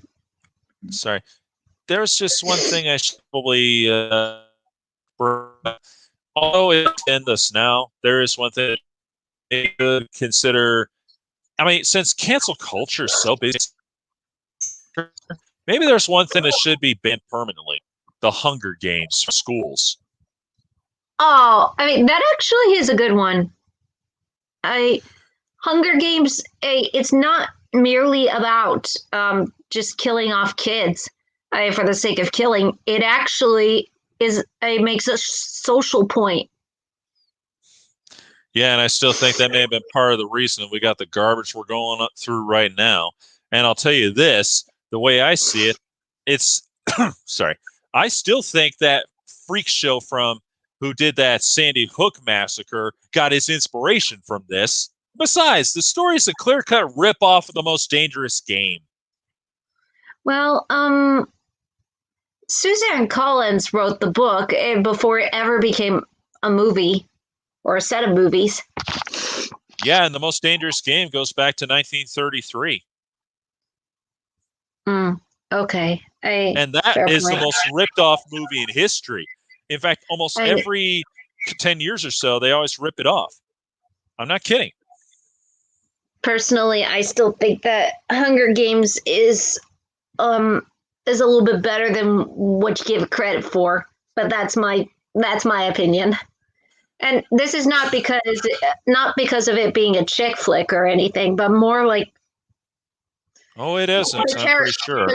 The characters are extremely well developed. The situations are very strong and made, and the plot is actually, the violence in there actually does support the plot and the reasons behind it. This is one of those movies where it's needed to make a point. And it even talks about corruptness, and it even goes political in the last two movies. Though really it should have been one movie. We did a part 1 and a part 2 when it really should have been a part 3. Well, that gives me more reasons to never watch it. Fortunately for me, I didn't bother. Would Jennifer Lawrence change your mind? No, actually, I don't think much of her. Oh, well, okay. I was just kidding on that one. I was just kidding on that one, but she actually does make this movie great. I mean, her performance is strong. Everybody's performance in there is strong. There's not one bad actor in there, even among the kids. Well, to each their own. That's what I say. So that's fair. And personally, the series I'm into the most, Avatar. Though I don't know if, as in Last Airbender or Legend of Korra, I heard that Netflix is going to reboot it as live action. They shouldn't. It was perfect the way it was. It really was. But at the same time, Shyamalan already sunk so low how much lower could they get? I mean, we've got dancing earthbenders that can only bend one tiny rock. What more damage could they do? Aside from maybe mispronounce Toph's name, which they better not. Yeah, and mispronouncing Aang's name again. Or Sokka. Oh my gosh! If they mispronounce Sokka's name one more time, I am going to punch something.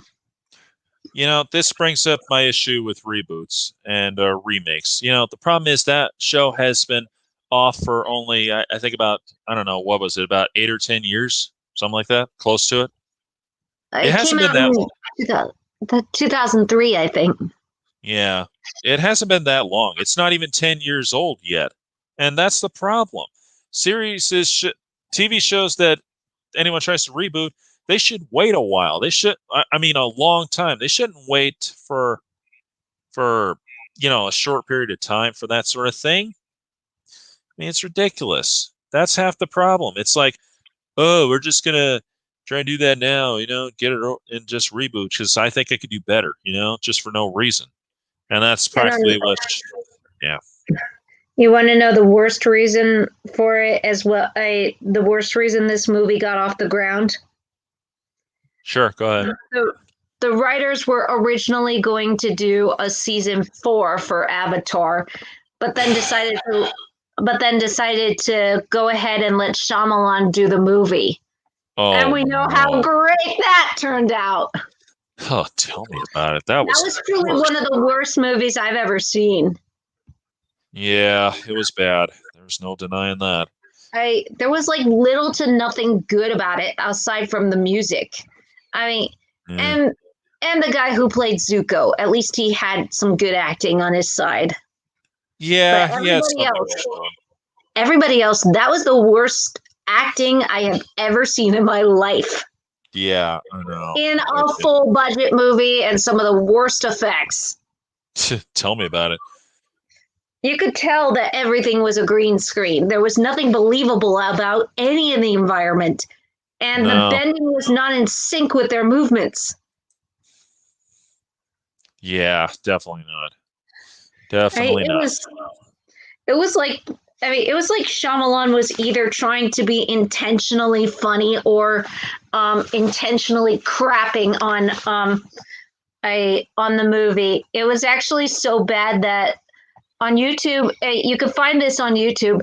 A group of fans go to see Avatar: Last Airbender, and everybody starts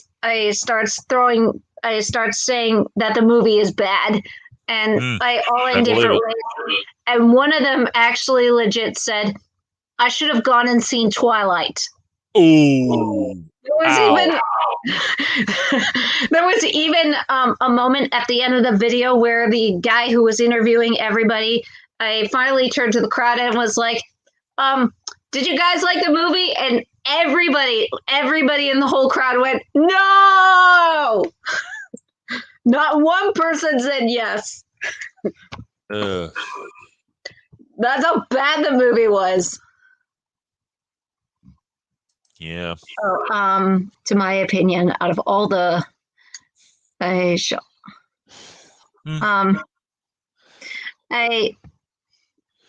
Sixth Sense was good, and the lowest that Shyamalan ever sunk was The Last Airbender.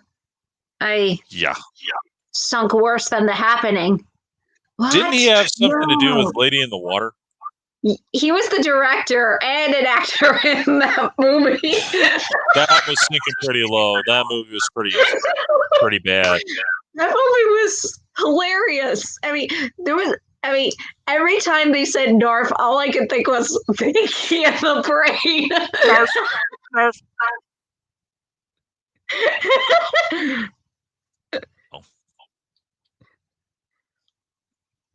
And on top of that,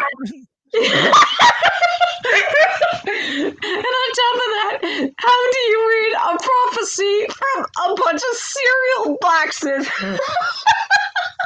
Yeah.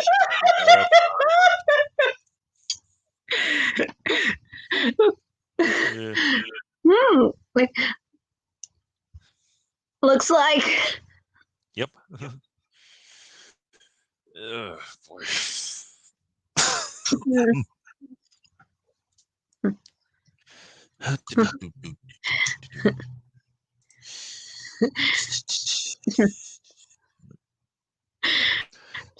In fact, it was actually that hilarious that the next time I went to a grocery store and went through the cereal aisle, I actually couldn't help but laugh. I don't blame you. I don't know. I'd laugh too. And I actually saw this from a review, but one of the reviewers I watched actually said that the movie would make a lot of sense if the entire time the twist was that Pinky and the Brain were trying to take over the movie, take over the world. Well, it would have been a better twist, that's for sure. That would have been an awesome twist. I would have given anything for that, especially if you're going to use the word "narf" in it. And this was made in 2006, so there's no way Shyamalan could not have known about Pinky and the Brain using the term "narf."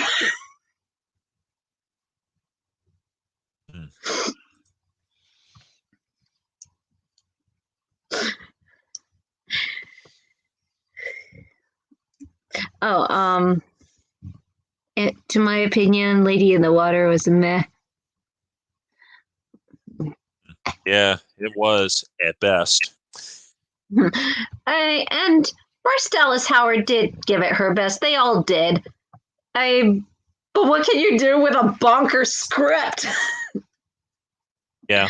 I mean, like, I want to know what Paul Giamatti's reaction was when Shyamalan said, "All right, I want you to lay on the couch and look like a child." Oh boy. A child that is about to go to the bathroom. Yeah. Like, how do you tell Paul Giamatti that? I don't know. I wonder what Bryce Howard thought of that, because she was Lady in the Water. So, wasn't she? She was the title character. And yeah. her name was literally Story. Oh boy. Oh fuck. Of course, some of the twists that Shyamalan came up with are just hilarious. Like, have you seen Devil?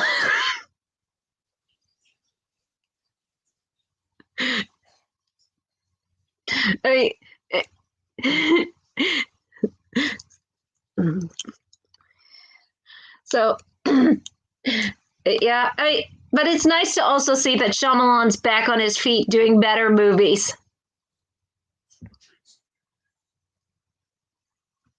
And also, I did hear that the writers of Avatar actually have expanded on the Avatar universe, and I'm okay with that.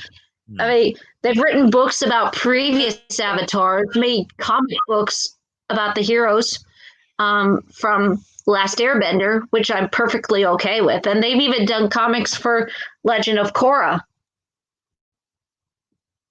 So I'm okay with them expanding the universe, because honestly, much like how people feel about Harry Potter or Lord of the Rings, this is the kind of world many people want to be a part of. Yeah, that's true. Hey, you know what? I remembered something. Getting back to Story from Lady in the Water, there actually is a person whose last name really is that. Oh. Yeah. Yeah. He's an astronaut, believe it or not. Oh. Sorry for laughing then. Whoops. Don't worry about it. Yeah. Story but I'm not sorry Musgrave. For laughing about Narf. Yeah, that's his name. Story Musgrave. Mm. That really was his name too. Oh my. Yeah, in fact, he actually guest starred on an episode of Home Improvement as himself, and Tim made this joke. So, Story, what's the story? And of course, he said, like I haven't heard that 1,000 times, which I can believe. I believe that too.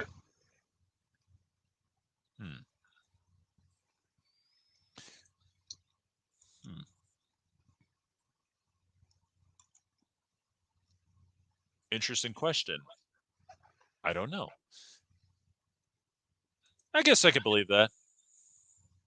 I can say my girl does all the time with her silence. But that's just me. Who knows?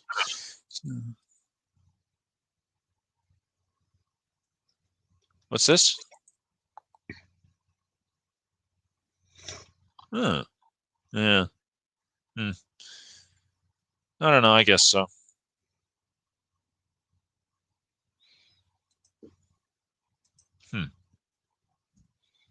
Well, I beg to differ on that.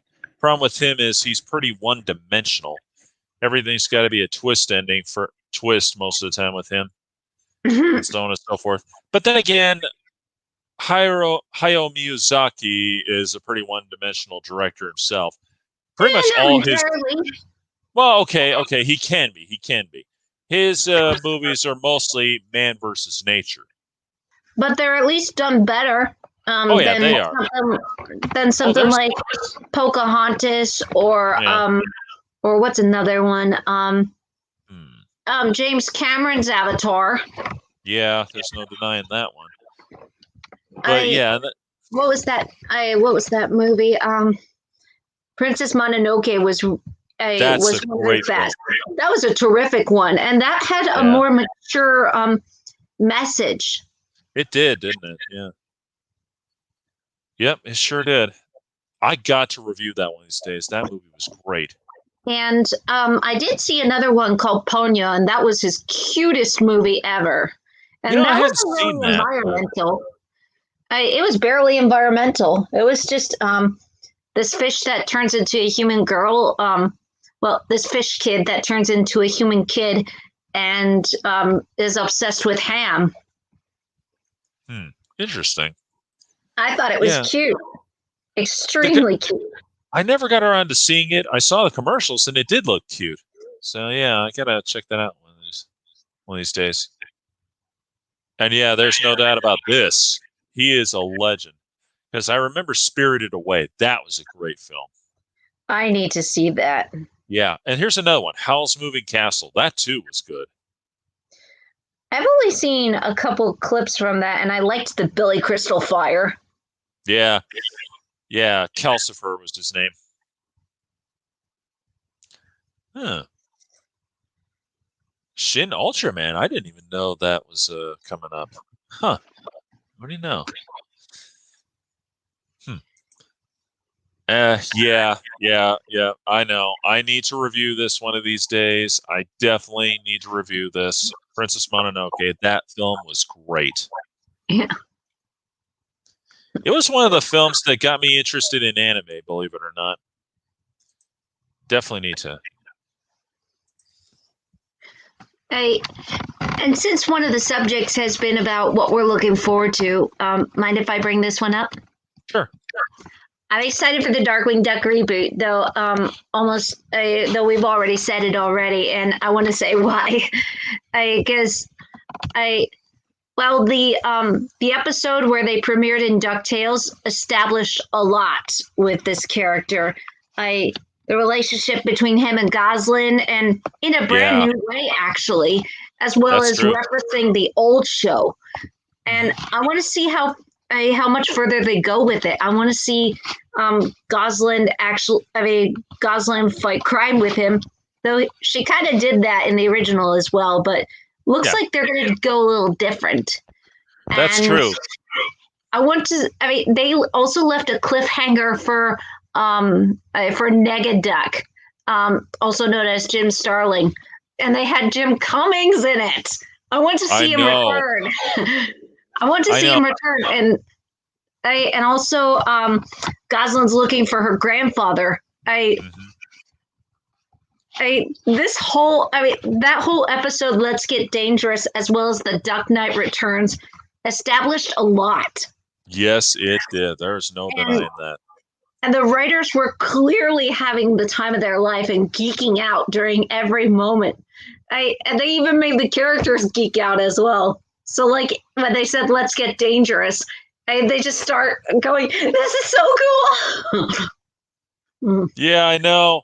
That was awesome, wasn't it? And, you know, as much as I despise reboots, I even said in my video on this that, you know, my video review that, you know, I'm looking forward to this big time. And for all the same reasons. Because, yeah, Gosling, they've given a little more structure to her. Like, I always kind of wondered how she ended up being adopted by him in the first place. I mean, it's been a while since I've seen the original series, but I don't remember that ever coming up. Well, I remember because I actually do watch. I've started watching a lot of the episodes from the original show, and even the reboot actually acknowledged that they're not as good as the original, but still close. Yeah, they literally said that, and that's cool. Hang on a second. Well, you know, we already talked about Jordan, but I'll tell you anyway. I thought that was awesome, and I want to see that movie when it comes out.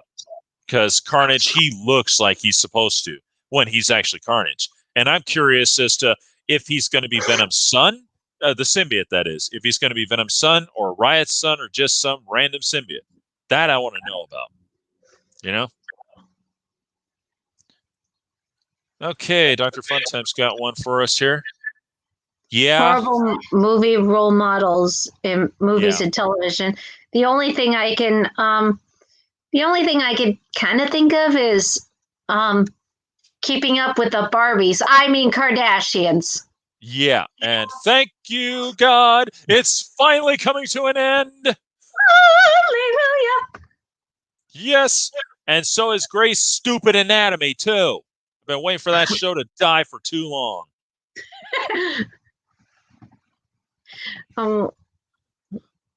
But yeah, aside from that, like, what movies had quote unquote bad role models?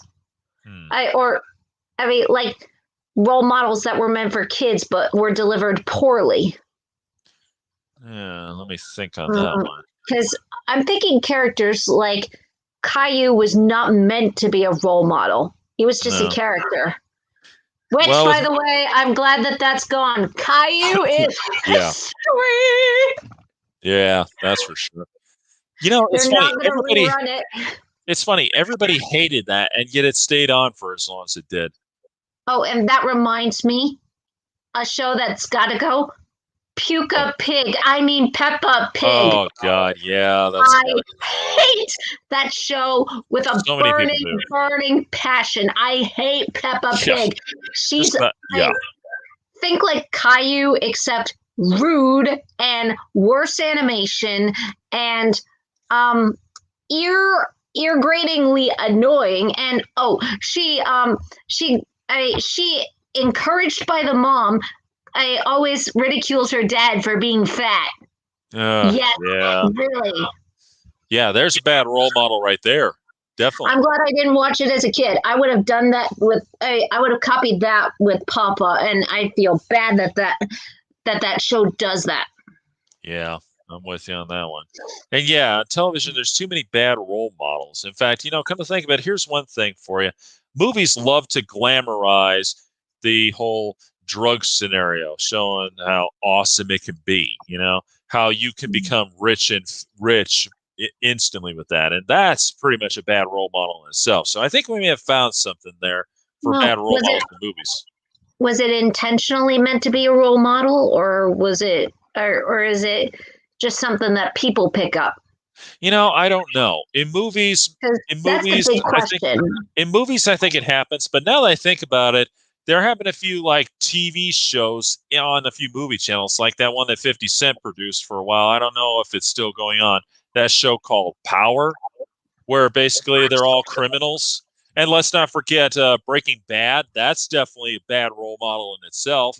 I mean, the show's finally over, but still, that's that whole crime underworld thing. It's just basically Bryan Cranston being a different form of the Sopranos, only with heroin and crystal meth, you know?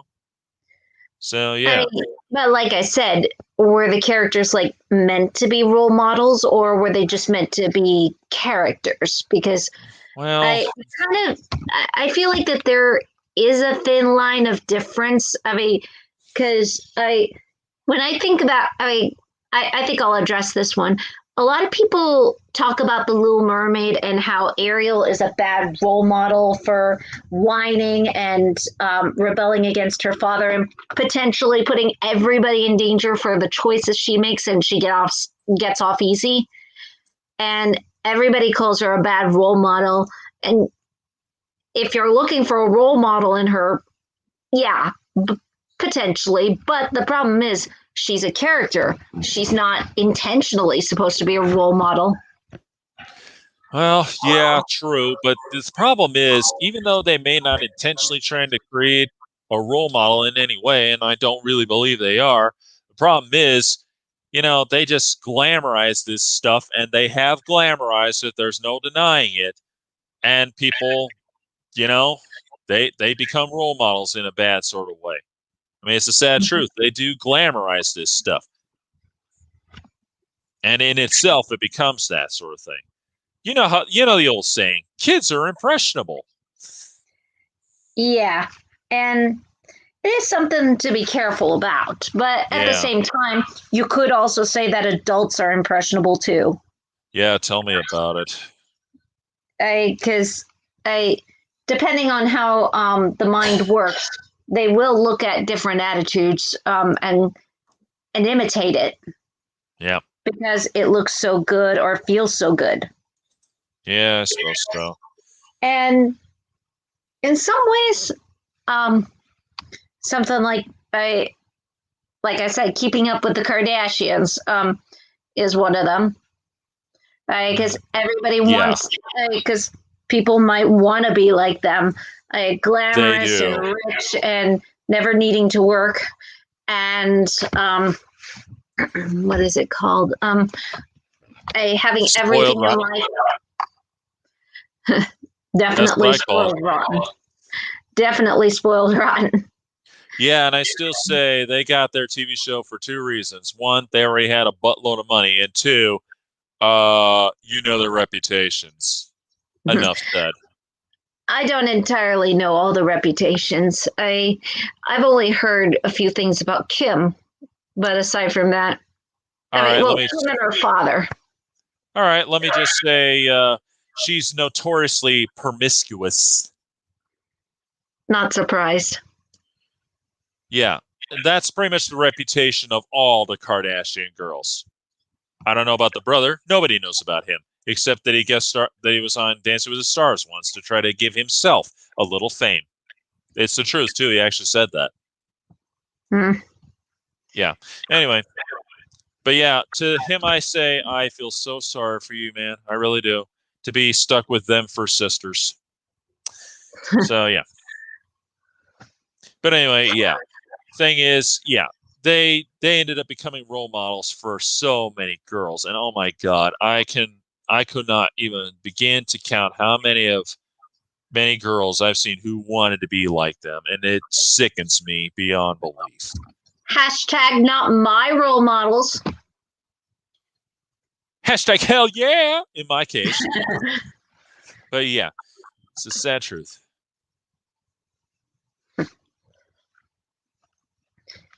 Yeah, I guess with role models, it is something to be careful about. But at the same time, does that kind of bring up a censorship later? Did anyone know Kim Kardashian is a dude this whole time?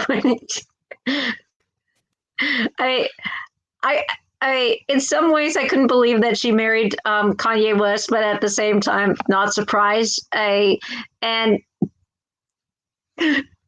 for a long time, Kanye West was such a brat. Surprised he wasn't a Kardashian himself. Yeah. Or does he outdo the Kardashians? Yo, Taylor, I'm gonna let you finish, but Beyonce had one of the best videos of all time. Jesus. or the fact that he calls himself the Jesus Christ of rap. How do you compare with Jesus Christ? I got nothing for that. Yeah. But at the same time, I've heard that Eh. he and Kim, I've heard that he's starting to mature a little bit. Maybe, hopefully, Well, fingers I crossed. also Or I is also that too heard high? well, no, it's not that. It's just I also heard that recently he kind of started to lose his mind because apparently he's got some kind of condition. I think he's bipolar, I think it is, or something like that. I heard about that. Yeah, and that's sad. That really is. And Kim just divorced him, Yep, probably because of that too. probably. Let's. That It seems may be bad to happen- say this, I mean, but let's Kim get real, seems to- people. Come on. Kim seems to do that a lot. Well, it's like I think that may be one of the reasons why that bozo who wrote that article about the Gabors said that they were the original Kardashians because they seem to get married a lot and divorced a lot. Well, to be fair, the Gabors did that a lot, but they're not the same entirely. No, I mean, no, the they're not. Gabors worked for their fame. Yes. Yeah, and that's just what I said last time. They earned their fame. They didn't just just right in on their daddy's coattails for letting a killer off. Well, sorry, for getting a killer off. And, of course, end up whoring themselves all around Hollywood. The eldest Gabor, I think that's what she did. I forget. She wrote for a lot of shows, and did a lot of and made a lot of jewelry. Ava Gabor, we know that she was a a movie actress as well as TV show, and Yep. Zsa Zsa was strictly TV. Yeah.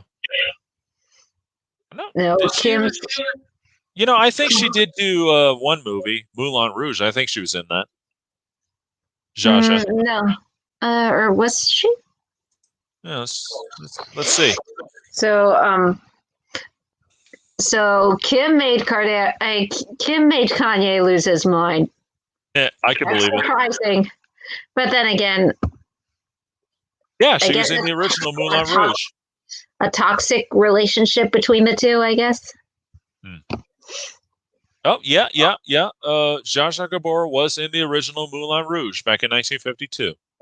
My mistake then. Sorry. Well, she was. Yeah. I think she was more into television, to be honest, like you said. But I think Ava kind of went back and forth.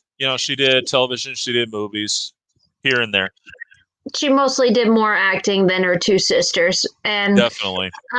Zsa Zsa eventually just became a TV host. But yeah, they did not come from fame and fortune like the Kardashians did. No. Or even if they did, they had to leave it behind in their home country when they fled to America. That's true. Point is, they still earned their fame. The Kardashians had their luxury. Yeah. The Gabors worked for it. Yeah, that's the truth. Yeah, and just picture that. Kim is apparently trying to pass the bar. Can you picture her being a lawyer? Oh, my God. I can just picture her sleeping with all her clients. Oh, no. Oh, no. I mean, it wouldn't be surprising, but at the same time, despite my comment about them being Barbies, they are bratty Barbies. They are. Despite that my comment about them being bratty Barbies, they do have they're still human and they could potentially change. Maybe I'm just trying to see something positive in all of this, and maybe it won't happen, but I still have hope. I have hope for people. Well, perhaps. I don't know. I know we could definitely use a lot of hope right now, the way things have been for the past 2 years. Well, going on 2 years. I'm still keeping it. I'm still trying to keep it. Yeah, keeping the faith, I know. Yeah. We could definitely use a lot of that right And also trying to be kind to one another. And Mhm. I hope this is okay to say on live stream. If any of you any of you viewers go out to a restaurant or a store and find it to be understaffed, give your appreciation to the employees, please, because they're here for you. We are here for you. I'm a hostess at Cracker Barrel, and we are all giving it our best. Please at least give them not for my sake, but they are here for you, and Yeah, we're all here to true. help you. So if you can give them appreciation, encouragement, anything, keep it up for them because they probably want to give up, Hmm. Yeah, I especially agree. with this harsh, unforgiving environment. Yeah. And that's my PSA for the day. Yep. Yes, it was actually. In fact, And Jonathan. so that begs the question, is it, well, I guess the big question I have for you on that is which version's better since it's a remake? Hmm. Well, I haven't seen the original, so I can't really venture an opinion on that.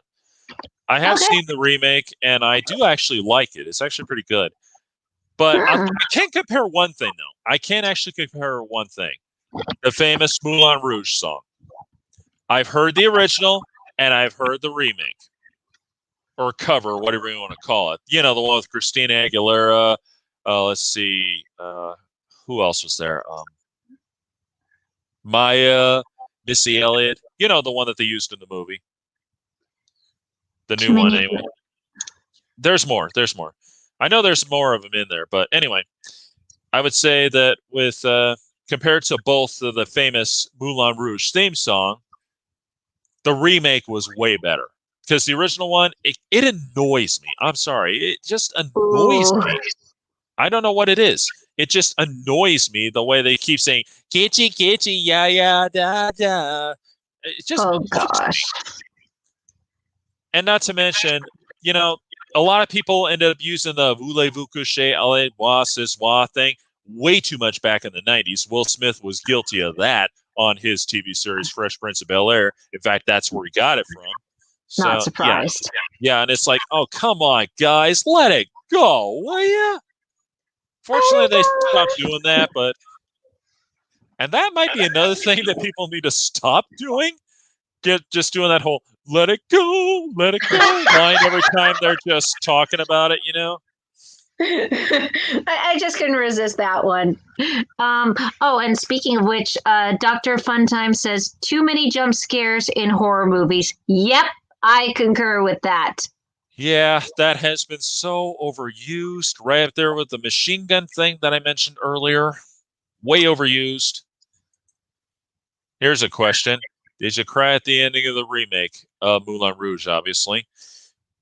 Not really, no. I saw I it coming. haven't seen it, so I can't say. Yeah. Well, me, I don't cry in movies. The closest I've ever come to that, and I will say the closest, would be how during the final battle of the Last Samurai in the movie There's The Last Samurai. there's few movies that I've cried to. I can't recall all of them. Hmm. But I think there was one that still stings. Um, It's every probably time I watch it, yeah. I forget what it is. Hmm. It may come to me later. Perhaps. I don't know. Um, oh, and another thing he added was needlessly sexualized in movies and TVs. Yep, yep, yep. I, Yep. No argument here. oh, and he also added whitewashing America. And oh yeah, Well, Yeah, there's no doubt about the whitewashing thing. Yeah, that needs to stop altogether. As for the demonizing other countries, I'm not saying it's right, but all I'm going to say is this. We got a lot of enemies out there, and let's not forget they're probably doing the same thing to us. So, yeah, let's just say we'll call that one on the fence for me anyway, because I come from a military family. I've seen the old World War II propaganda films from both our side and their side, and that kind of stuff still goes around. And and of course I've seen the Cold War propaganda too from Russia. So yeah, either way, you know, don't think that the other side isn't demonizing us. So because they are. We've That's, pretty much been, well, every side has been demonizing one another. yep, that's the truth. So I'm That's not what I'm saying. surprised. So, well, that's what I'm saying. It's just that should we stop that? I don't know. I mean, I would And like to stop that, but I think world peace would have to happen first, and we're nowhere near that. and the whitewashing, oh man. Yeah, Yep, I can point to two movies off the top of my head that are guilty of that heavily. Last Airbender and yeah, 2015's Pan. yeah, definitely, I still definitely. need to do a review on that movie. As soon as I get the technology, because this is one of the um, this is a hilariously bad movie I've enjoyed, and I think I enjoyed it the most because it was it was the only movie where my older sister actually started complaining about it and kept going from her seat into the lobby, out the door, into the parking lot, in the car, and all the way home. She just wouldn't stop. And I just couldn't stop laughing at her reaction. Yeah, I though the part that made her the most angry in that movie was that this movie that was supposed to be in the 19 that was supposed to be set in the 1940s uses has the characters sing a song by Nirvana. oh boy. And at Oh, the time I didn't know who Nirvana was, but she was screaming the hardest at that. yep. Watering down history in movies and TV and not making it faithful to what happened in the past. Looking at you, Legend of the Titanic. I can name a few others, but that would be a big one. And don't forget number 0. Oh gosh, the Magic Voyage. Ugh. That's not just watering it down. That's watering it down while attaching an anvil to it. Tell me about it. That was like what the haystack was that? Oh, And here's one. stereotyping historical movies is in need to end. Yeah, I'm trying to. I mean, Magic Voyage is guilty of that. yeah, Trying to remember what else. While Pocahontas was better about it, they still kind of made the message a little too black and white. yeah. And it wasn't supposed to be entirely that. But then again, Disney's not going to go out of their way to No, make everything correct. that's true. They're not. Because if You they know, did, that movie would have been rated PG-13. yeah. And there's a few other ones that are guilty of this, and I don't want to bring this up, but I think it needs to be anyway. And that's the whole thing that, shoot, how do I put this? Okay, those movies that love to talk about slavery and the Civil War, like 12 Years a Slave? Well, that one was based off of a book, for one. And actual events. So, But my point is entirely. well, yeah. Well, my point is they just really, really, really, really love to point all that out and not the fact that, they don't point out the other sides at all. They always put it down that everybody in the South was racist and always whipping the black people and all that. There were a Only lot of one. them. There's no denying it, but that wasn't everybody. And that's the truth. The only one who I think there's only one movie I think that ever kind of slightly brought that up, and that was that United States of. It was that one where that one guy was starting a rebellion down south against the Confederacy because he was a dirt poor farmer and they were being put practically in the front lines during the Civil War, and for what? So the aristocracy down south could own slaves. And that's the truth. That's what it was all about. And yeah. So there's another movie I could think of that kind of, that also showed the other side of it, but barely addressed about slavery. I Gone with the Wind, and yeah. there was. I don't know if there's a movie for this, but also Uncle Tom's Cabin does show how people. Uncle Tom's Cabin was based off of Harriet Beecher Stowe looking and researching everybody as well as interviewing. Yeah, of course, one could say that was in a way propaganda for the whole thing, though. And maybe it was to a point because ironically, like I said, Richard III, the play, was actually propaganda for the Tudors. So in a way, it might have been propaganda, but at the same time, yeah. But the point is, not everybody was like that, and that's the truth. And Yeah. That's the thing that they just love to conveniently avoid. And because it's easier to win approval, and also it's hard to. It's hard to see the good side in anything, or if there. Maybe that's the wrong word. I'm trying to think. It's hard to see the gray area. Yeah, let's go with that. That's pretty accurate. Because we want to see people as good and bad, black and white, right and wrong. Which yes, there is a right and wrong, but at the same time, there is the fact that people are not one-dimensional. This is definitely true.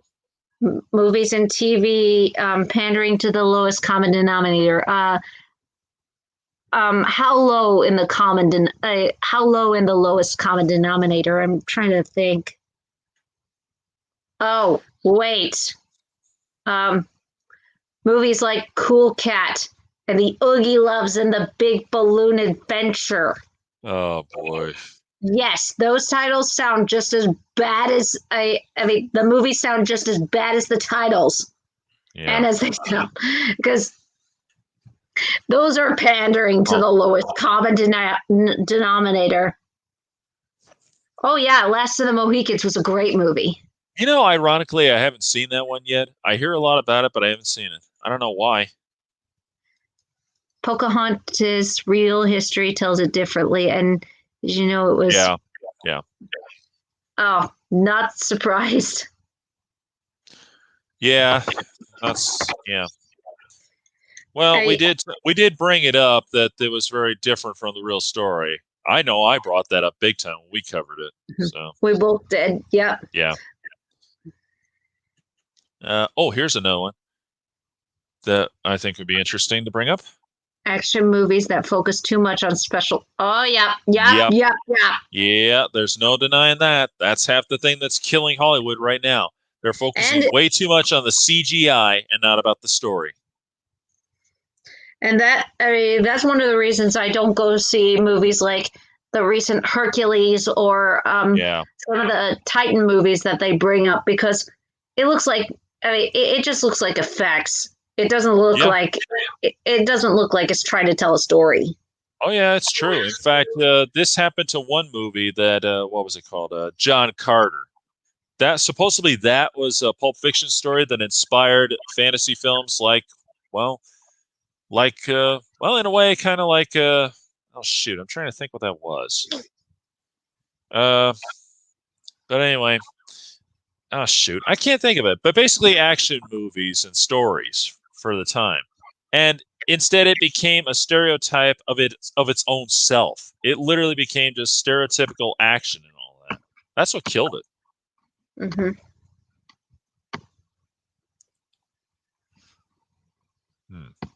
There's an interesting question. having villains be way too one-dimensional and not being fleshed out, relatable, and more sympathetic. I think it also depends. I mean, we like Maleficent.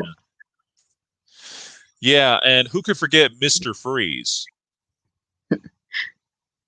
He was definitely not one played by Arnold Schwarzenegger. Oh yeah, that was totally great. I was talking about the animated series, but sure. I'm messing around, by the way. I know. Well, to be fair, they did try to keep him that multidimensional, though, because, it was about the whole thing about him and trying to cure his wife. That was a big part of it. They did keep that, and that was one of the few things they did right in that picture. But yeah. Still. But yeah, having them three-dimensional is a good way to show our point. And yeah, they used to be able to do that. My favorite villain is Frollo. And they make him three-dimensional. That's one of the few three-dimensional villains I've seen Disney do right. I can name another one that might be at least two-dimensional, and that would be Scar. I mean, he's conniving, he's cunning, but he's also been but he's also not going to be king. He's and is outdone by Mufasa for the most part. So you could kind of see that in him. Yeah, you can in the first film. And I think the Lion Guard. I don't know. I guess Alpha Lion Simba will leave in the comments later that that Scar's got a little more to him than just long live the king. Well, I don't know. I still say that there's a little more dimension in him than most people. Huh? What, this one? Arnold Schwarzenegger's too buffed and muscular, though. He could have played Bane. Yeah, why didn't they have him as Bane? Yeah, they should have. That would have worked a lot better. But I don't know. What do you think? He would have made Bane puns, wouldn't he? Batman is the bane of my existence. I don't know. Maybe. Would he? But I don't know. Maybe. It's possible. Well, at least with him, the one-liners would have made better sense. Well, it's better than something like, what killed the dinosaurs? The Ice Age! Yeah, I know. Yeah, and I was not a fan of that suit at all. Neither was he. Yeah, well. Yeah, I'm sure he wasn't either because it was clunky. He looked like the Tin Man by comparison. Yeah, it actually looked like him. I could freeze the city, really, and deal with Batman too. If I only had the ice. I still can't believe he said, take two of these and call me in the morning. What? I still can't believe that he actually said, here, take two of these and call me in the morning. That old doctor's joke, really? That's about as ancient as it gets, too. In fact, that might be about as ancient as the dinosaurs, now that I think about it. I mean, I kind of liked the Ice Age one, but I definitely did not like, let's kick some ice. And I'm like, oh, gosh, not that one. That was bad. Yeah, I know. I usually use the Ice Age one for, describing Ice Age. Yeah, that's for sure. Miscasting people in movies. Yep. Yeah, there's no denying that. Like I said, Pan 2015, Mara Rooney's a great actress, but she's no Tiger Lily. I'll just say this because it needs to be said about miscasting people in movies. Topher Grace as Venom. Don't forget, what's her name? Flintstones. Rosie O'Donnell as Betty is a gross miscast. Oh, Jack Black Gulliver in Gulliver's Travels. That was a terrible miscast. That was bad. That was bad. That was really bad. That was terrible. And you know what? I don't think it was. Well, he was a big part of the problem, but the real problem there goes to the writers, the directors, the producers, and everybody was trying to make a fast buck out of this. Is what the real problem was. Oh yeah. He was just the tip of that iceberg. Okay. Huh, yeah. I gotta watch Last of the Mohicans. Yeah, the Vikings.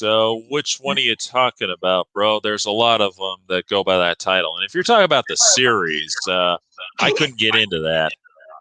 I mean, the fact that the History Channel was making just a regular TV show of the Vikings, just a regular run-of-the-mill TV show, and nothing historical, that was just whatever to me. So. Yeah.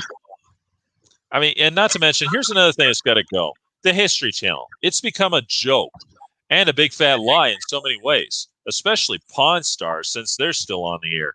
They've been spreading a lot of lies about history, which is really bad. Educational kids shows that don't discuss mature topics and play it way too safe. Yep.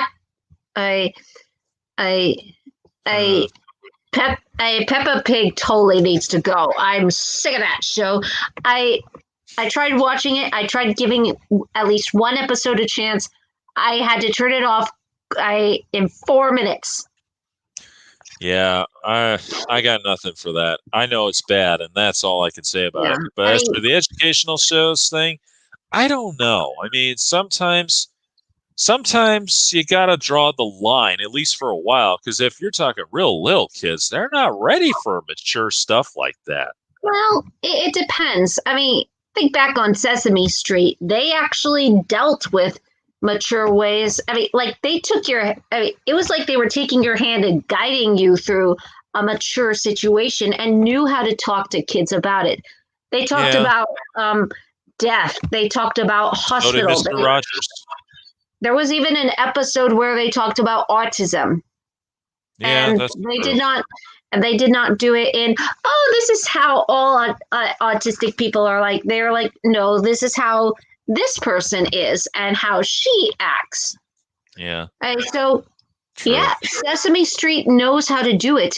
And yeah, Mr. Rogers also knows how to do it.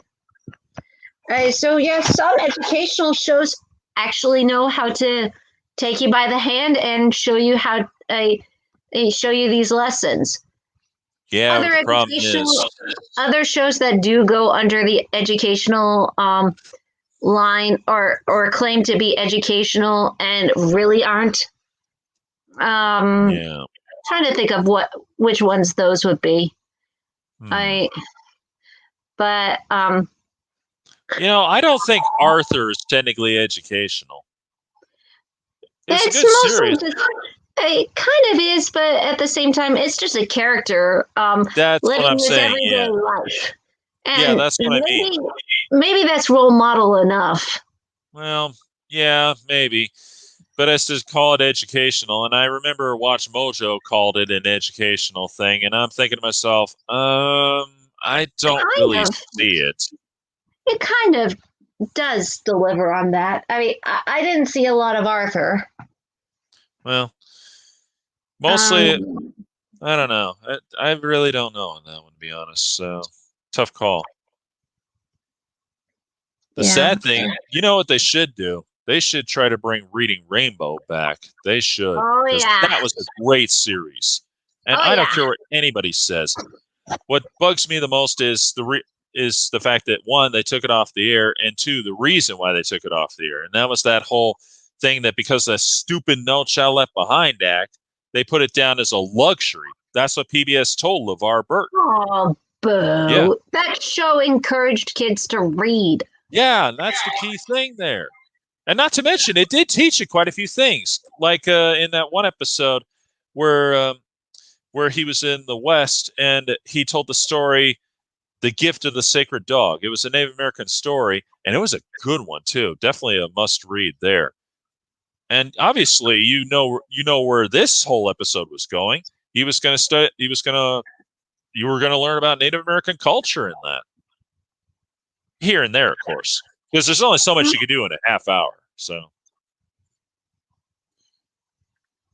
and that's educational in itself, you know. Yeah. And they thought this was a luxury.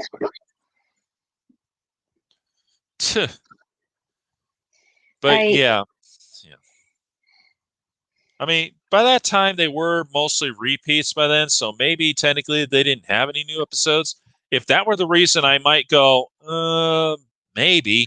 But then again, so is The Joy of Painting with Bob Ross. That's all repeats because the man's been dead for about 20 years now.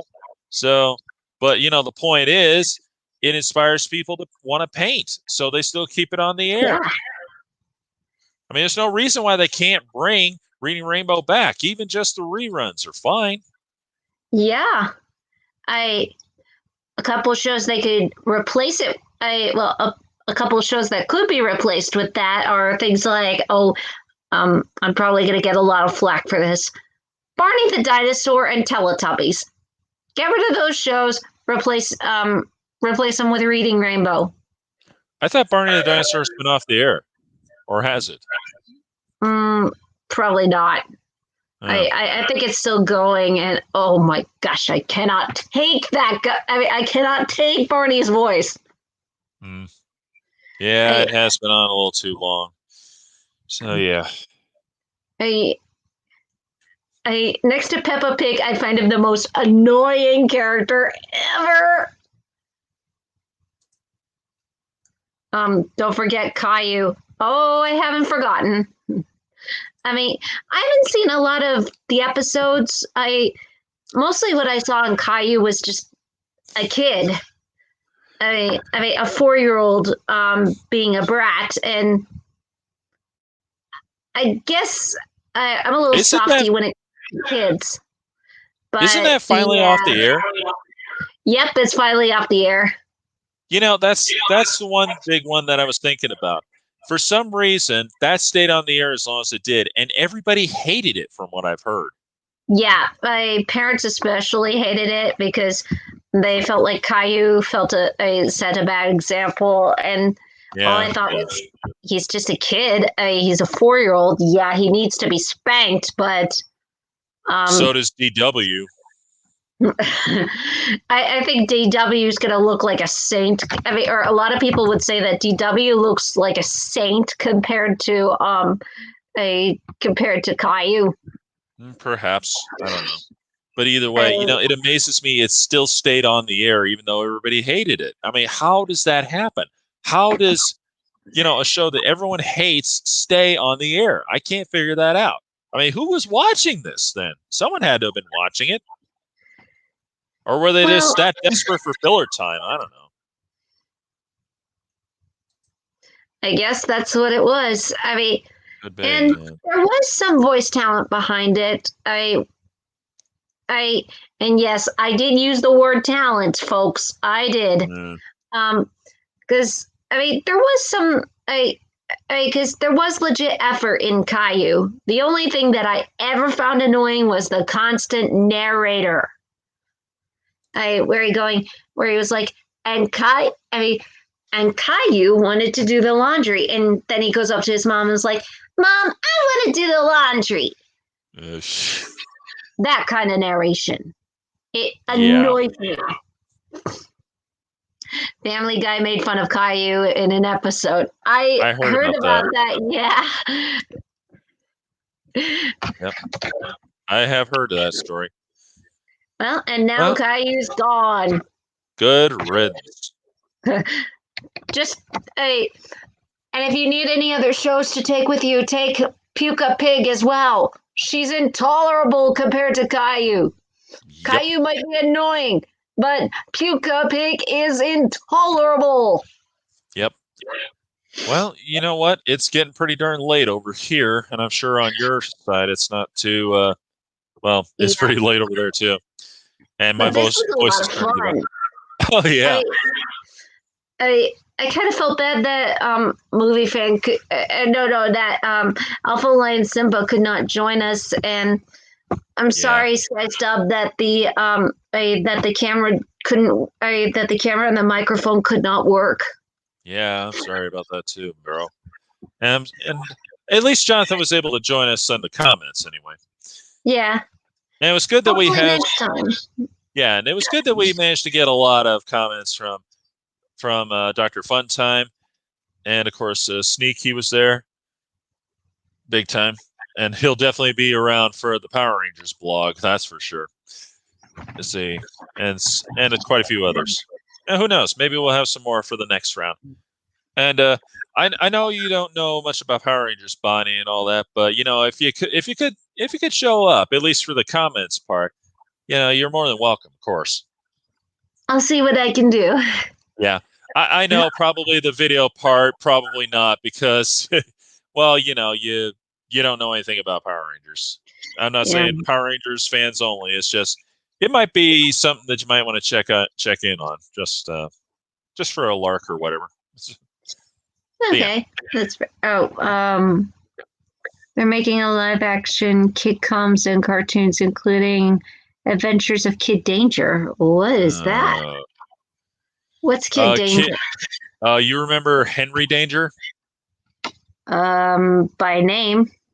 Well, Kid Danger was what his superhero title was on the series. Oh. We don't need this. We definitely don't need this. Well, I think since it's getting late and all that, I think we better call it a night. And for those of you who are watching, stick around because there's still a few. Stick around for later on because I do got quite a few videos coming up soon. And definitely stick around for more Cosplay Tuesday because I got a few to show, especially a big masterpiece that I cannot wait to air. But it's so huge, I literally have to make it into several parts of footage in order to do it. I have to make several videos of it, and I'm only halfway done. So hopefully it'll come up soon. And of course, obviously Power Rangers blog. I'll let y'all know when I'm going to air that. And when I'm going to do that. And hopefully if any other Power Rangers fans are watching, hopefully you get in on this too. I'd love to hear from you. And before we go, I want to thank Bonnie from Joy Unicycle for joining me on this one. It was a lot of fun, movie fan. I'm glad I could be here tonight. Yeah, I'm glad you were able to make it, Bonnie, because it wouldn't have been as much fun talking about myself on this. So, yeah. But yeah, hopefully we could do another team up soon. I know I got 2 in mind, definitely. And I'm sure you remember what they are, and soon we'll get to that. Oh, and by the way, folks, I just want to remind everybody that I am working on a new little segment called Legendary Thursdays. I'll be talking about mostly cartoons, legendary cartoons, of course. But I will chime in on legendary TV episodes and all that here and there. It depends what it's going to be because you got to mix it up a little. And I just finished the audio for my first one. Hopefully, I'll be able to air that soon. Can't wait to see it. Yeah, I'm sure you're going to love it, Bonnie. You'll probably know it when you see it. And, I might even air it over the summer. I can't really be certain right now because, like I said, I'm not finished yet because it took a lot to do the team up with Alpha for the Lion King movies. So I can't wait to see that one. Yeah. Well, once again, you'll have to wait till September for that one. It'll be roughly the second week of September, if I'm not mistaken. Well, sorry, I can't go against my usual protocol. During summer, it's my video game Wednesdays. And unfortunately, no, it's okay. And unfortunately, by the time I finished it, it was literally just about it. Of course, I could rearrange it though and make it my final one for this year anyway. Because I go by school year. It's kind of hard to explain. I don't know why. I just do it. But it might be too late to readjust it anyway. I don't know. All right. 2 from friends here. Yeah. Bye, Skies. Bye, Skies Dub. Yep. And bye, Dr. Funtime. I hope to do more. He says hope to do more live stream with you more and you, Bonnie. Yep. Hope so Yep. too. Yep. Me too. I hope to see you guys. I hope to see you soon too. Hope to see you all soon. Actually, I did forget to mention that I did come to a decision that I'm going to be doing one live stream every month. So it'll come around. Just not as much because I can't do live streams every day of the week. Obvious reasons why. So that's fair. Yeah. Well, anyway, hope to see y'all soon. And thanks again, Bonnie, for joining me. And thank you all for joining. And, this is Movie Fan signing off.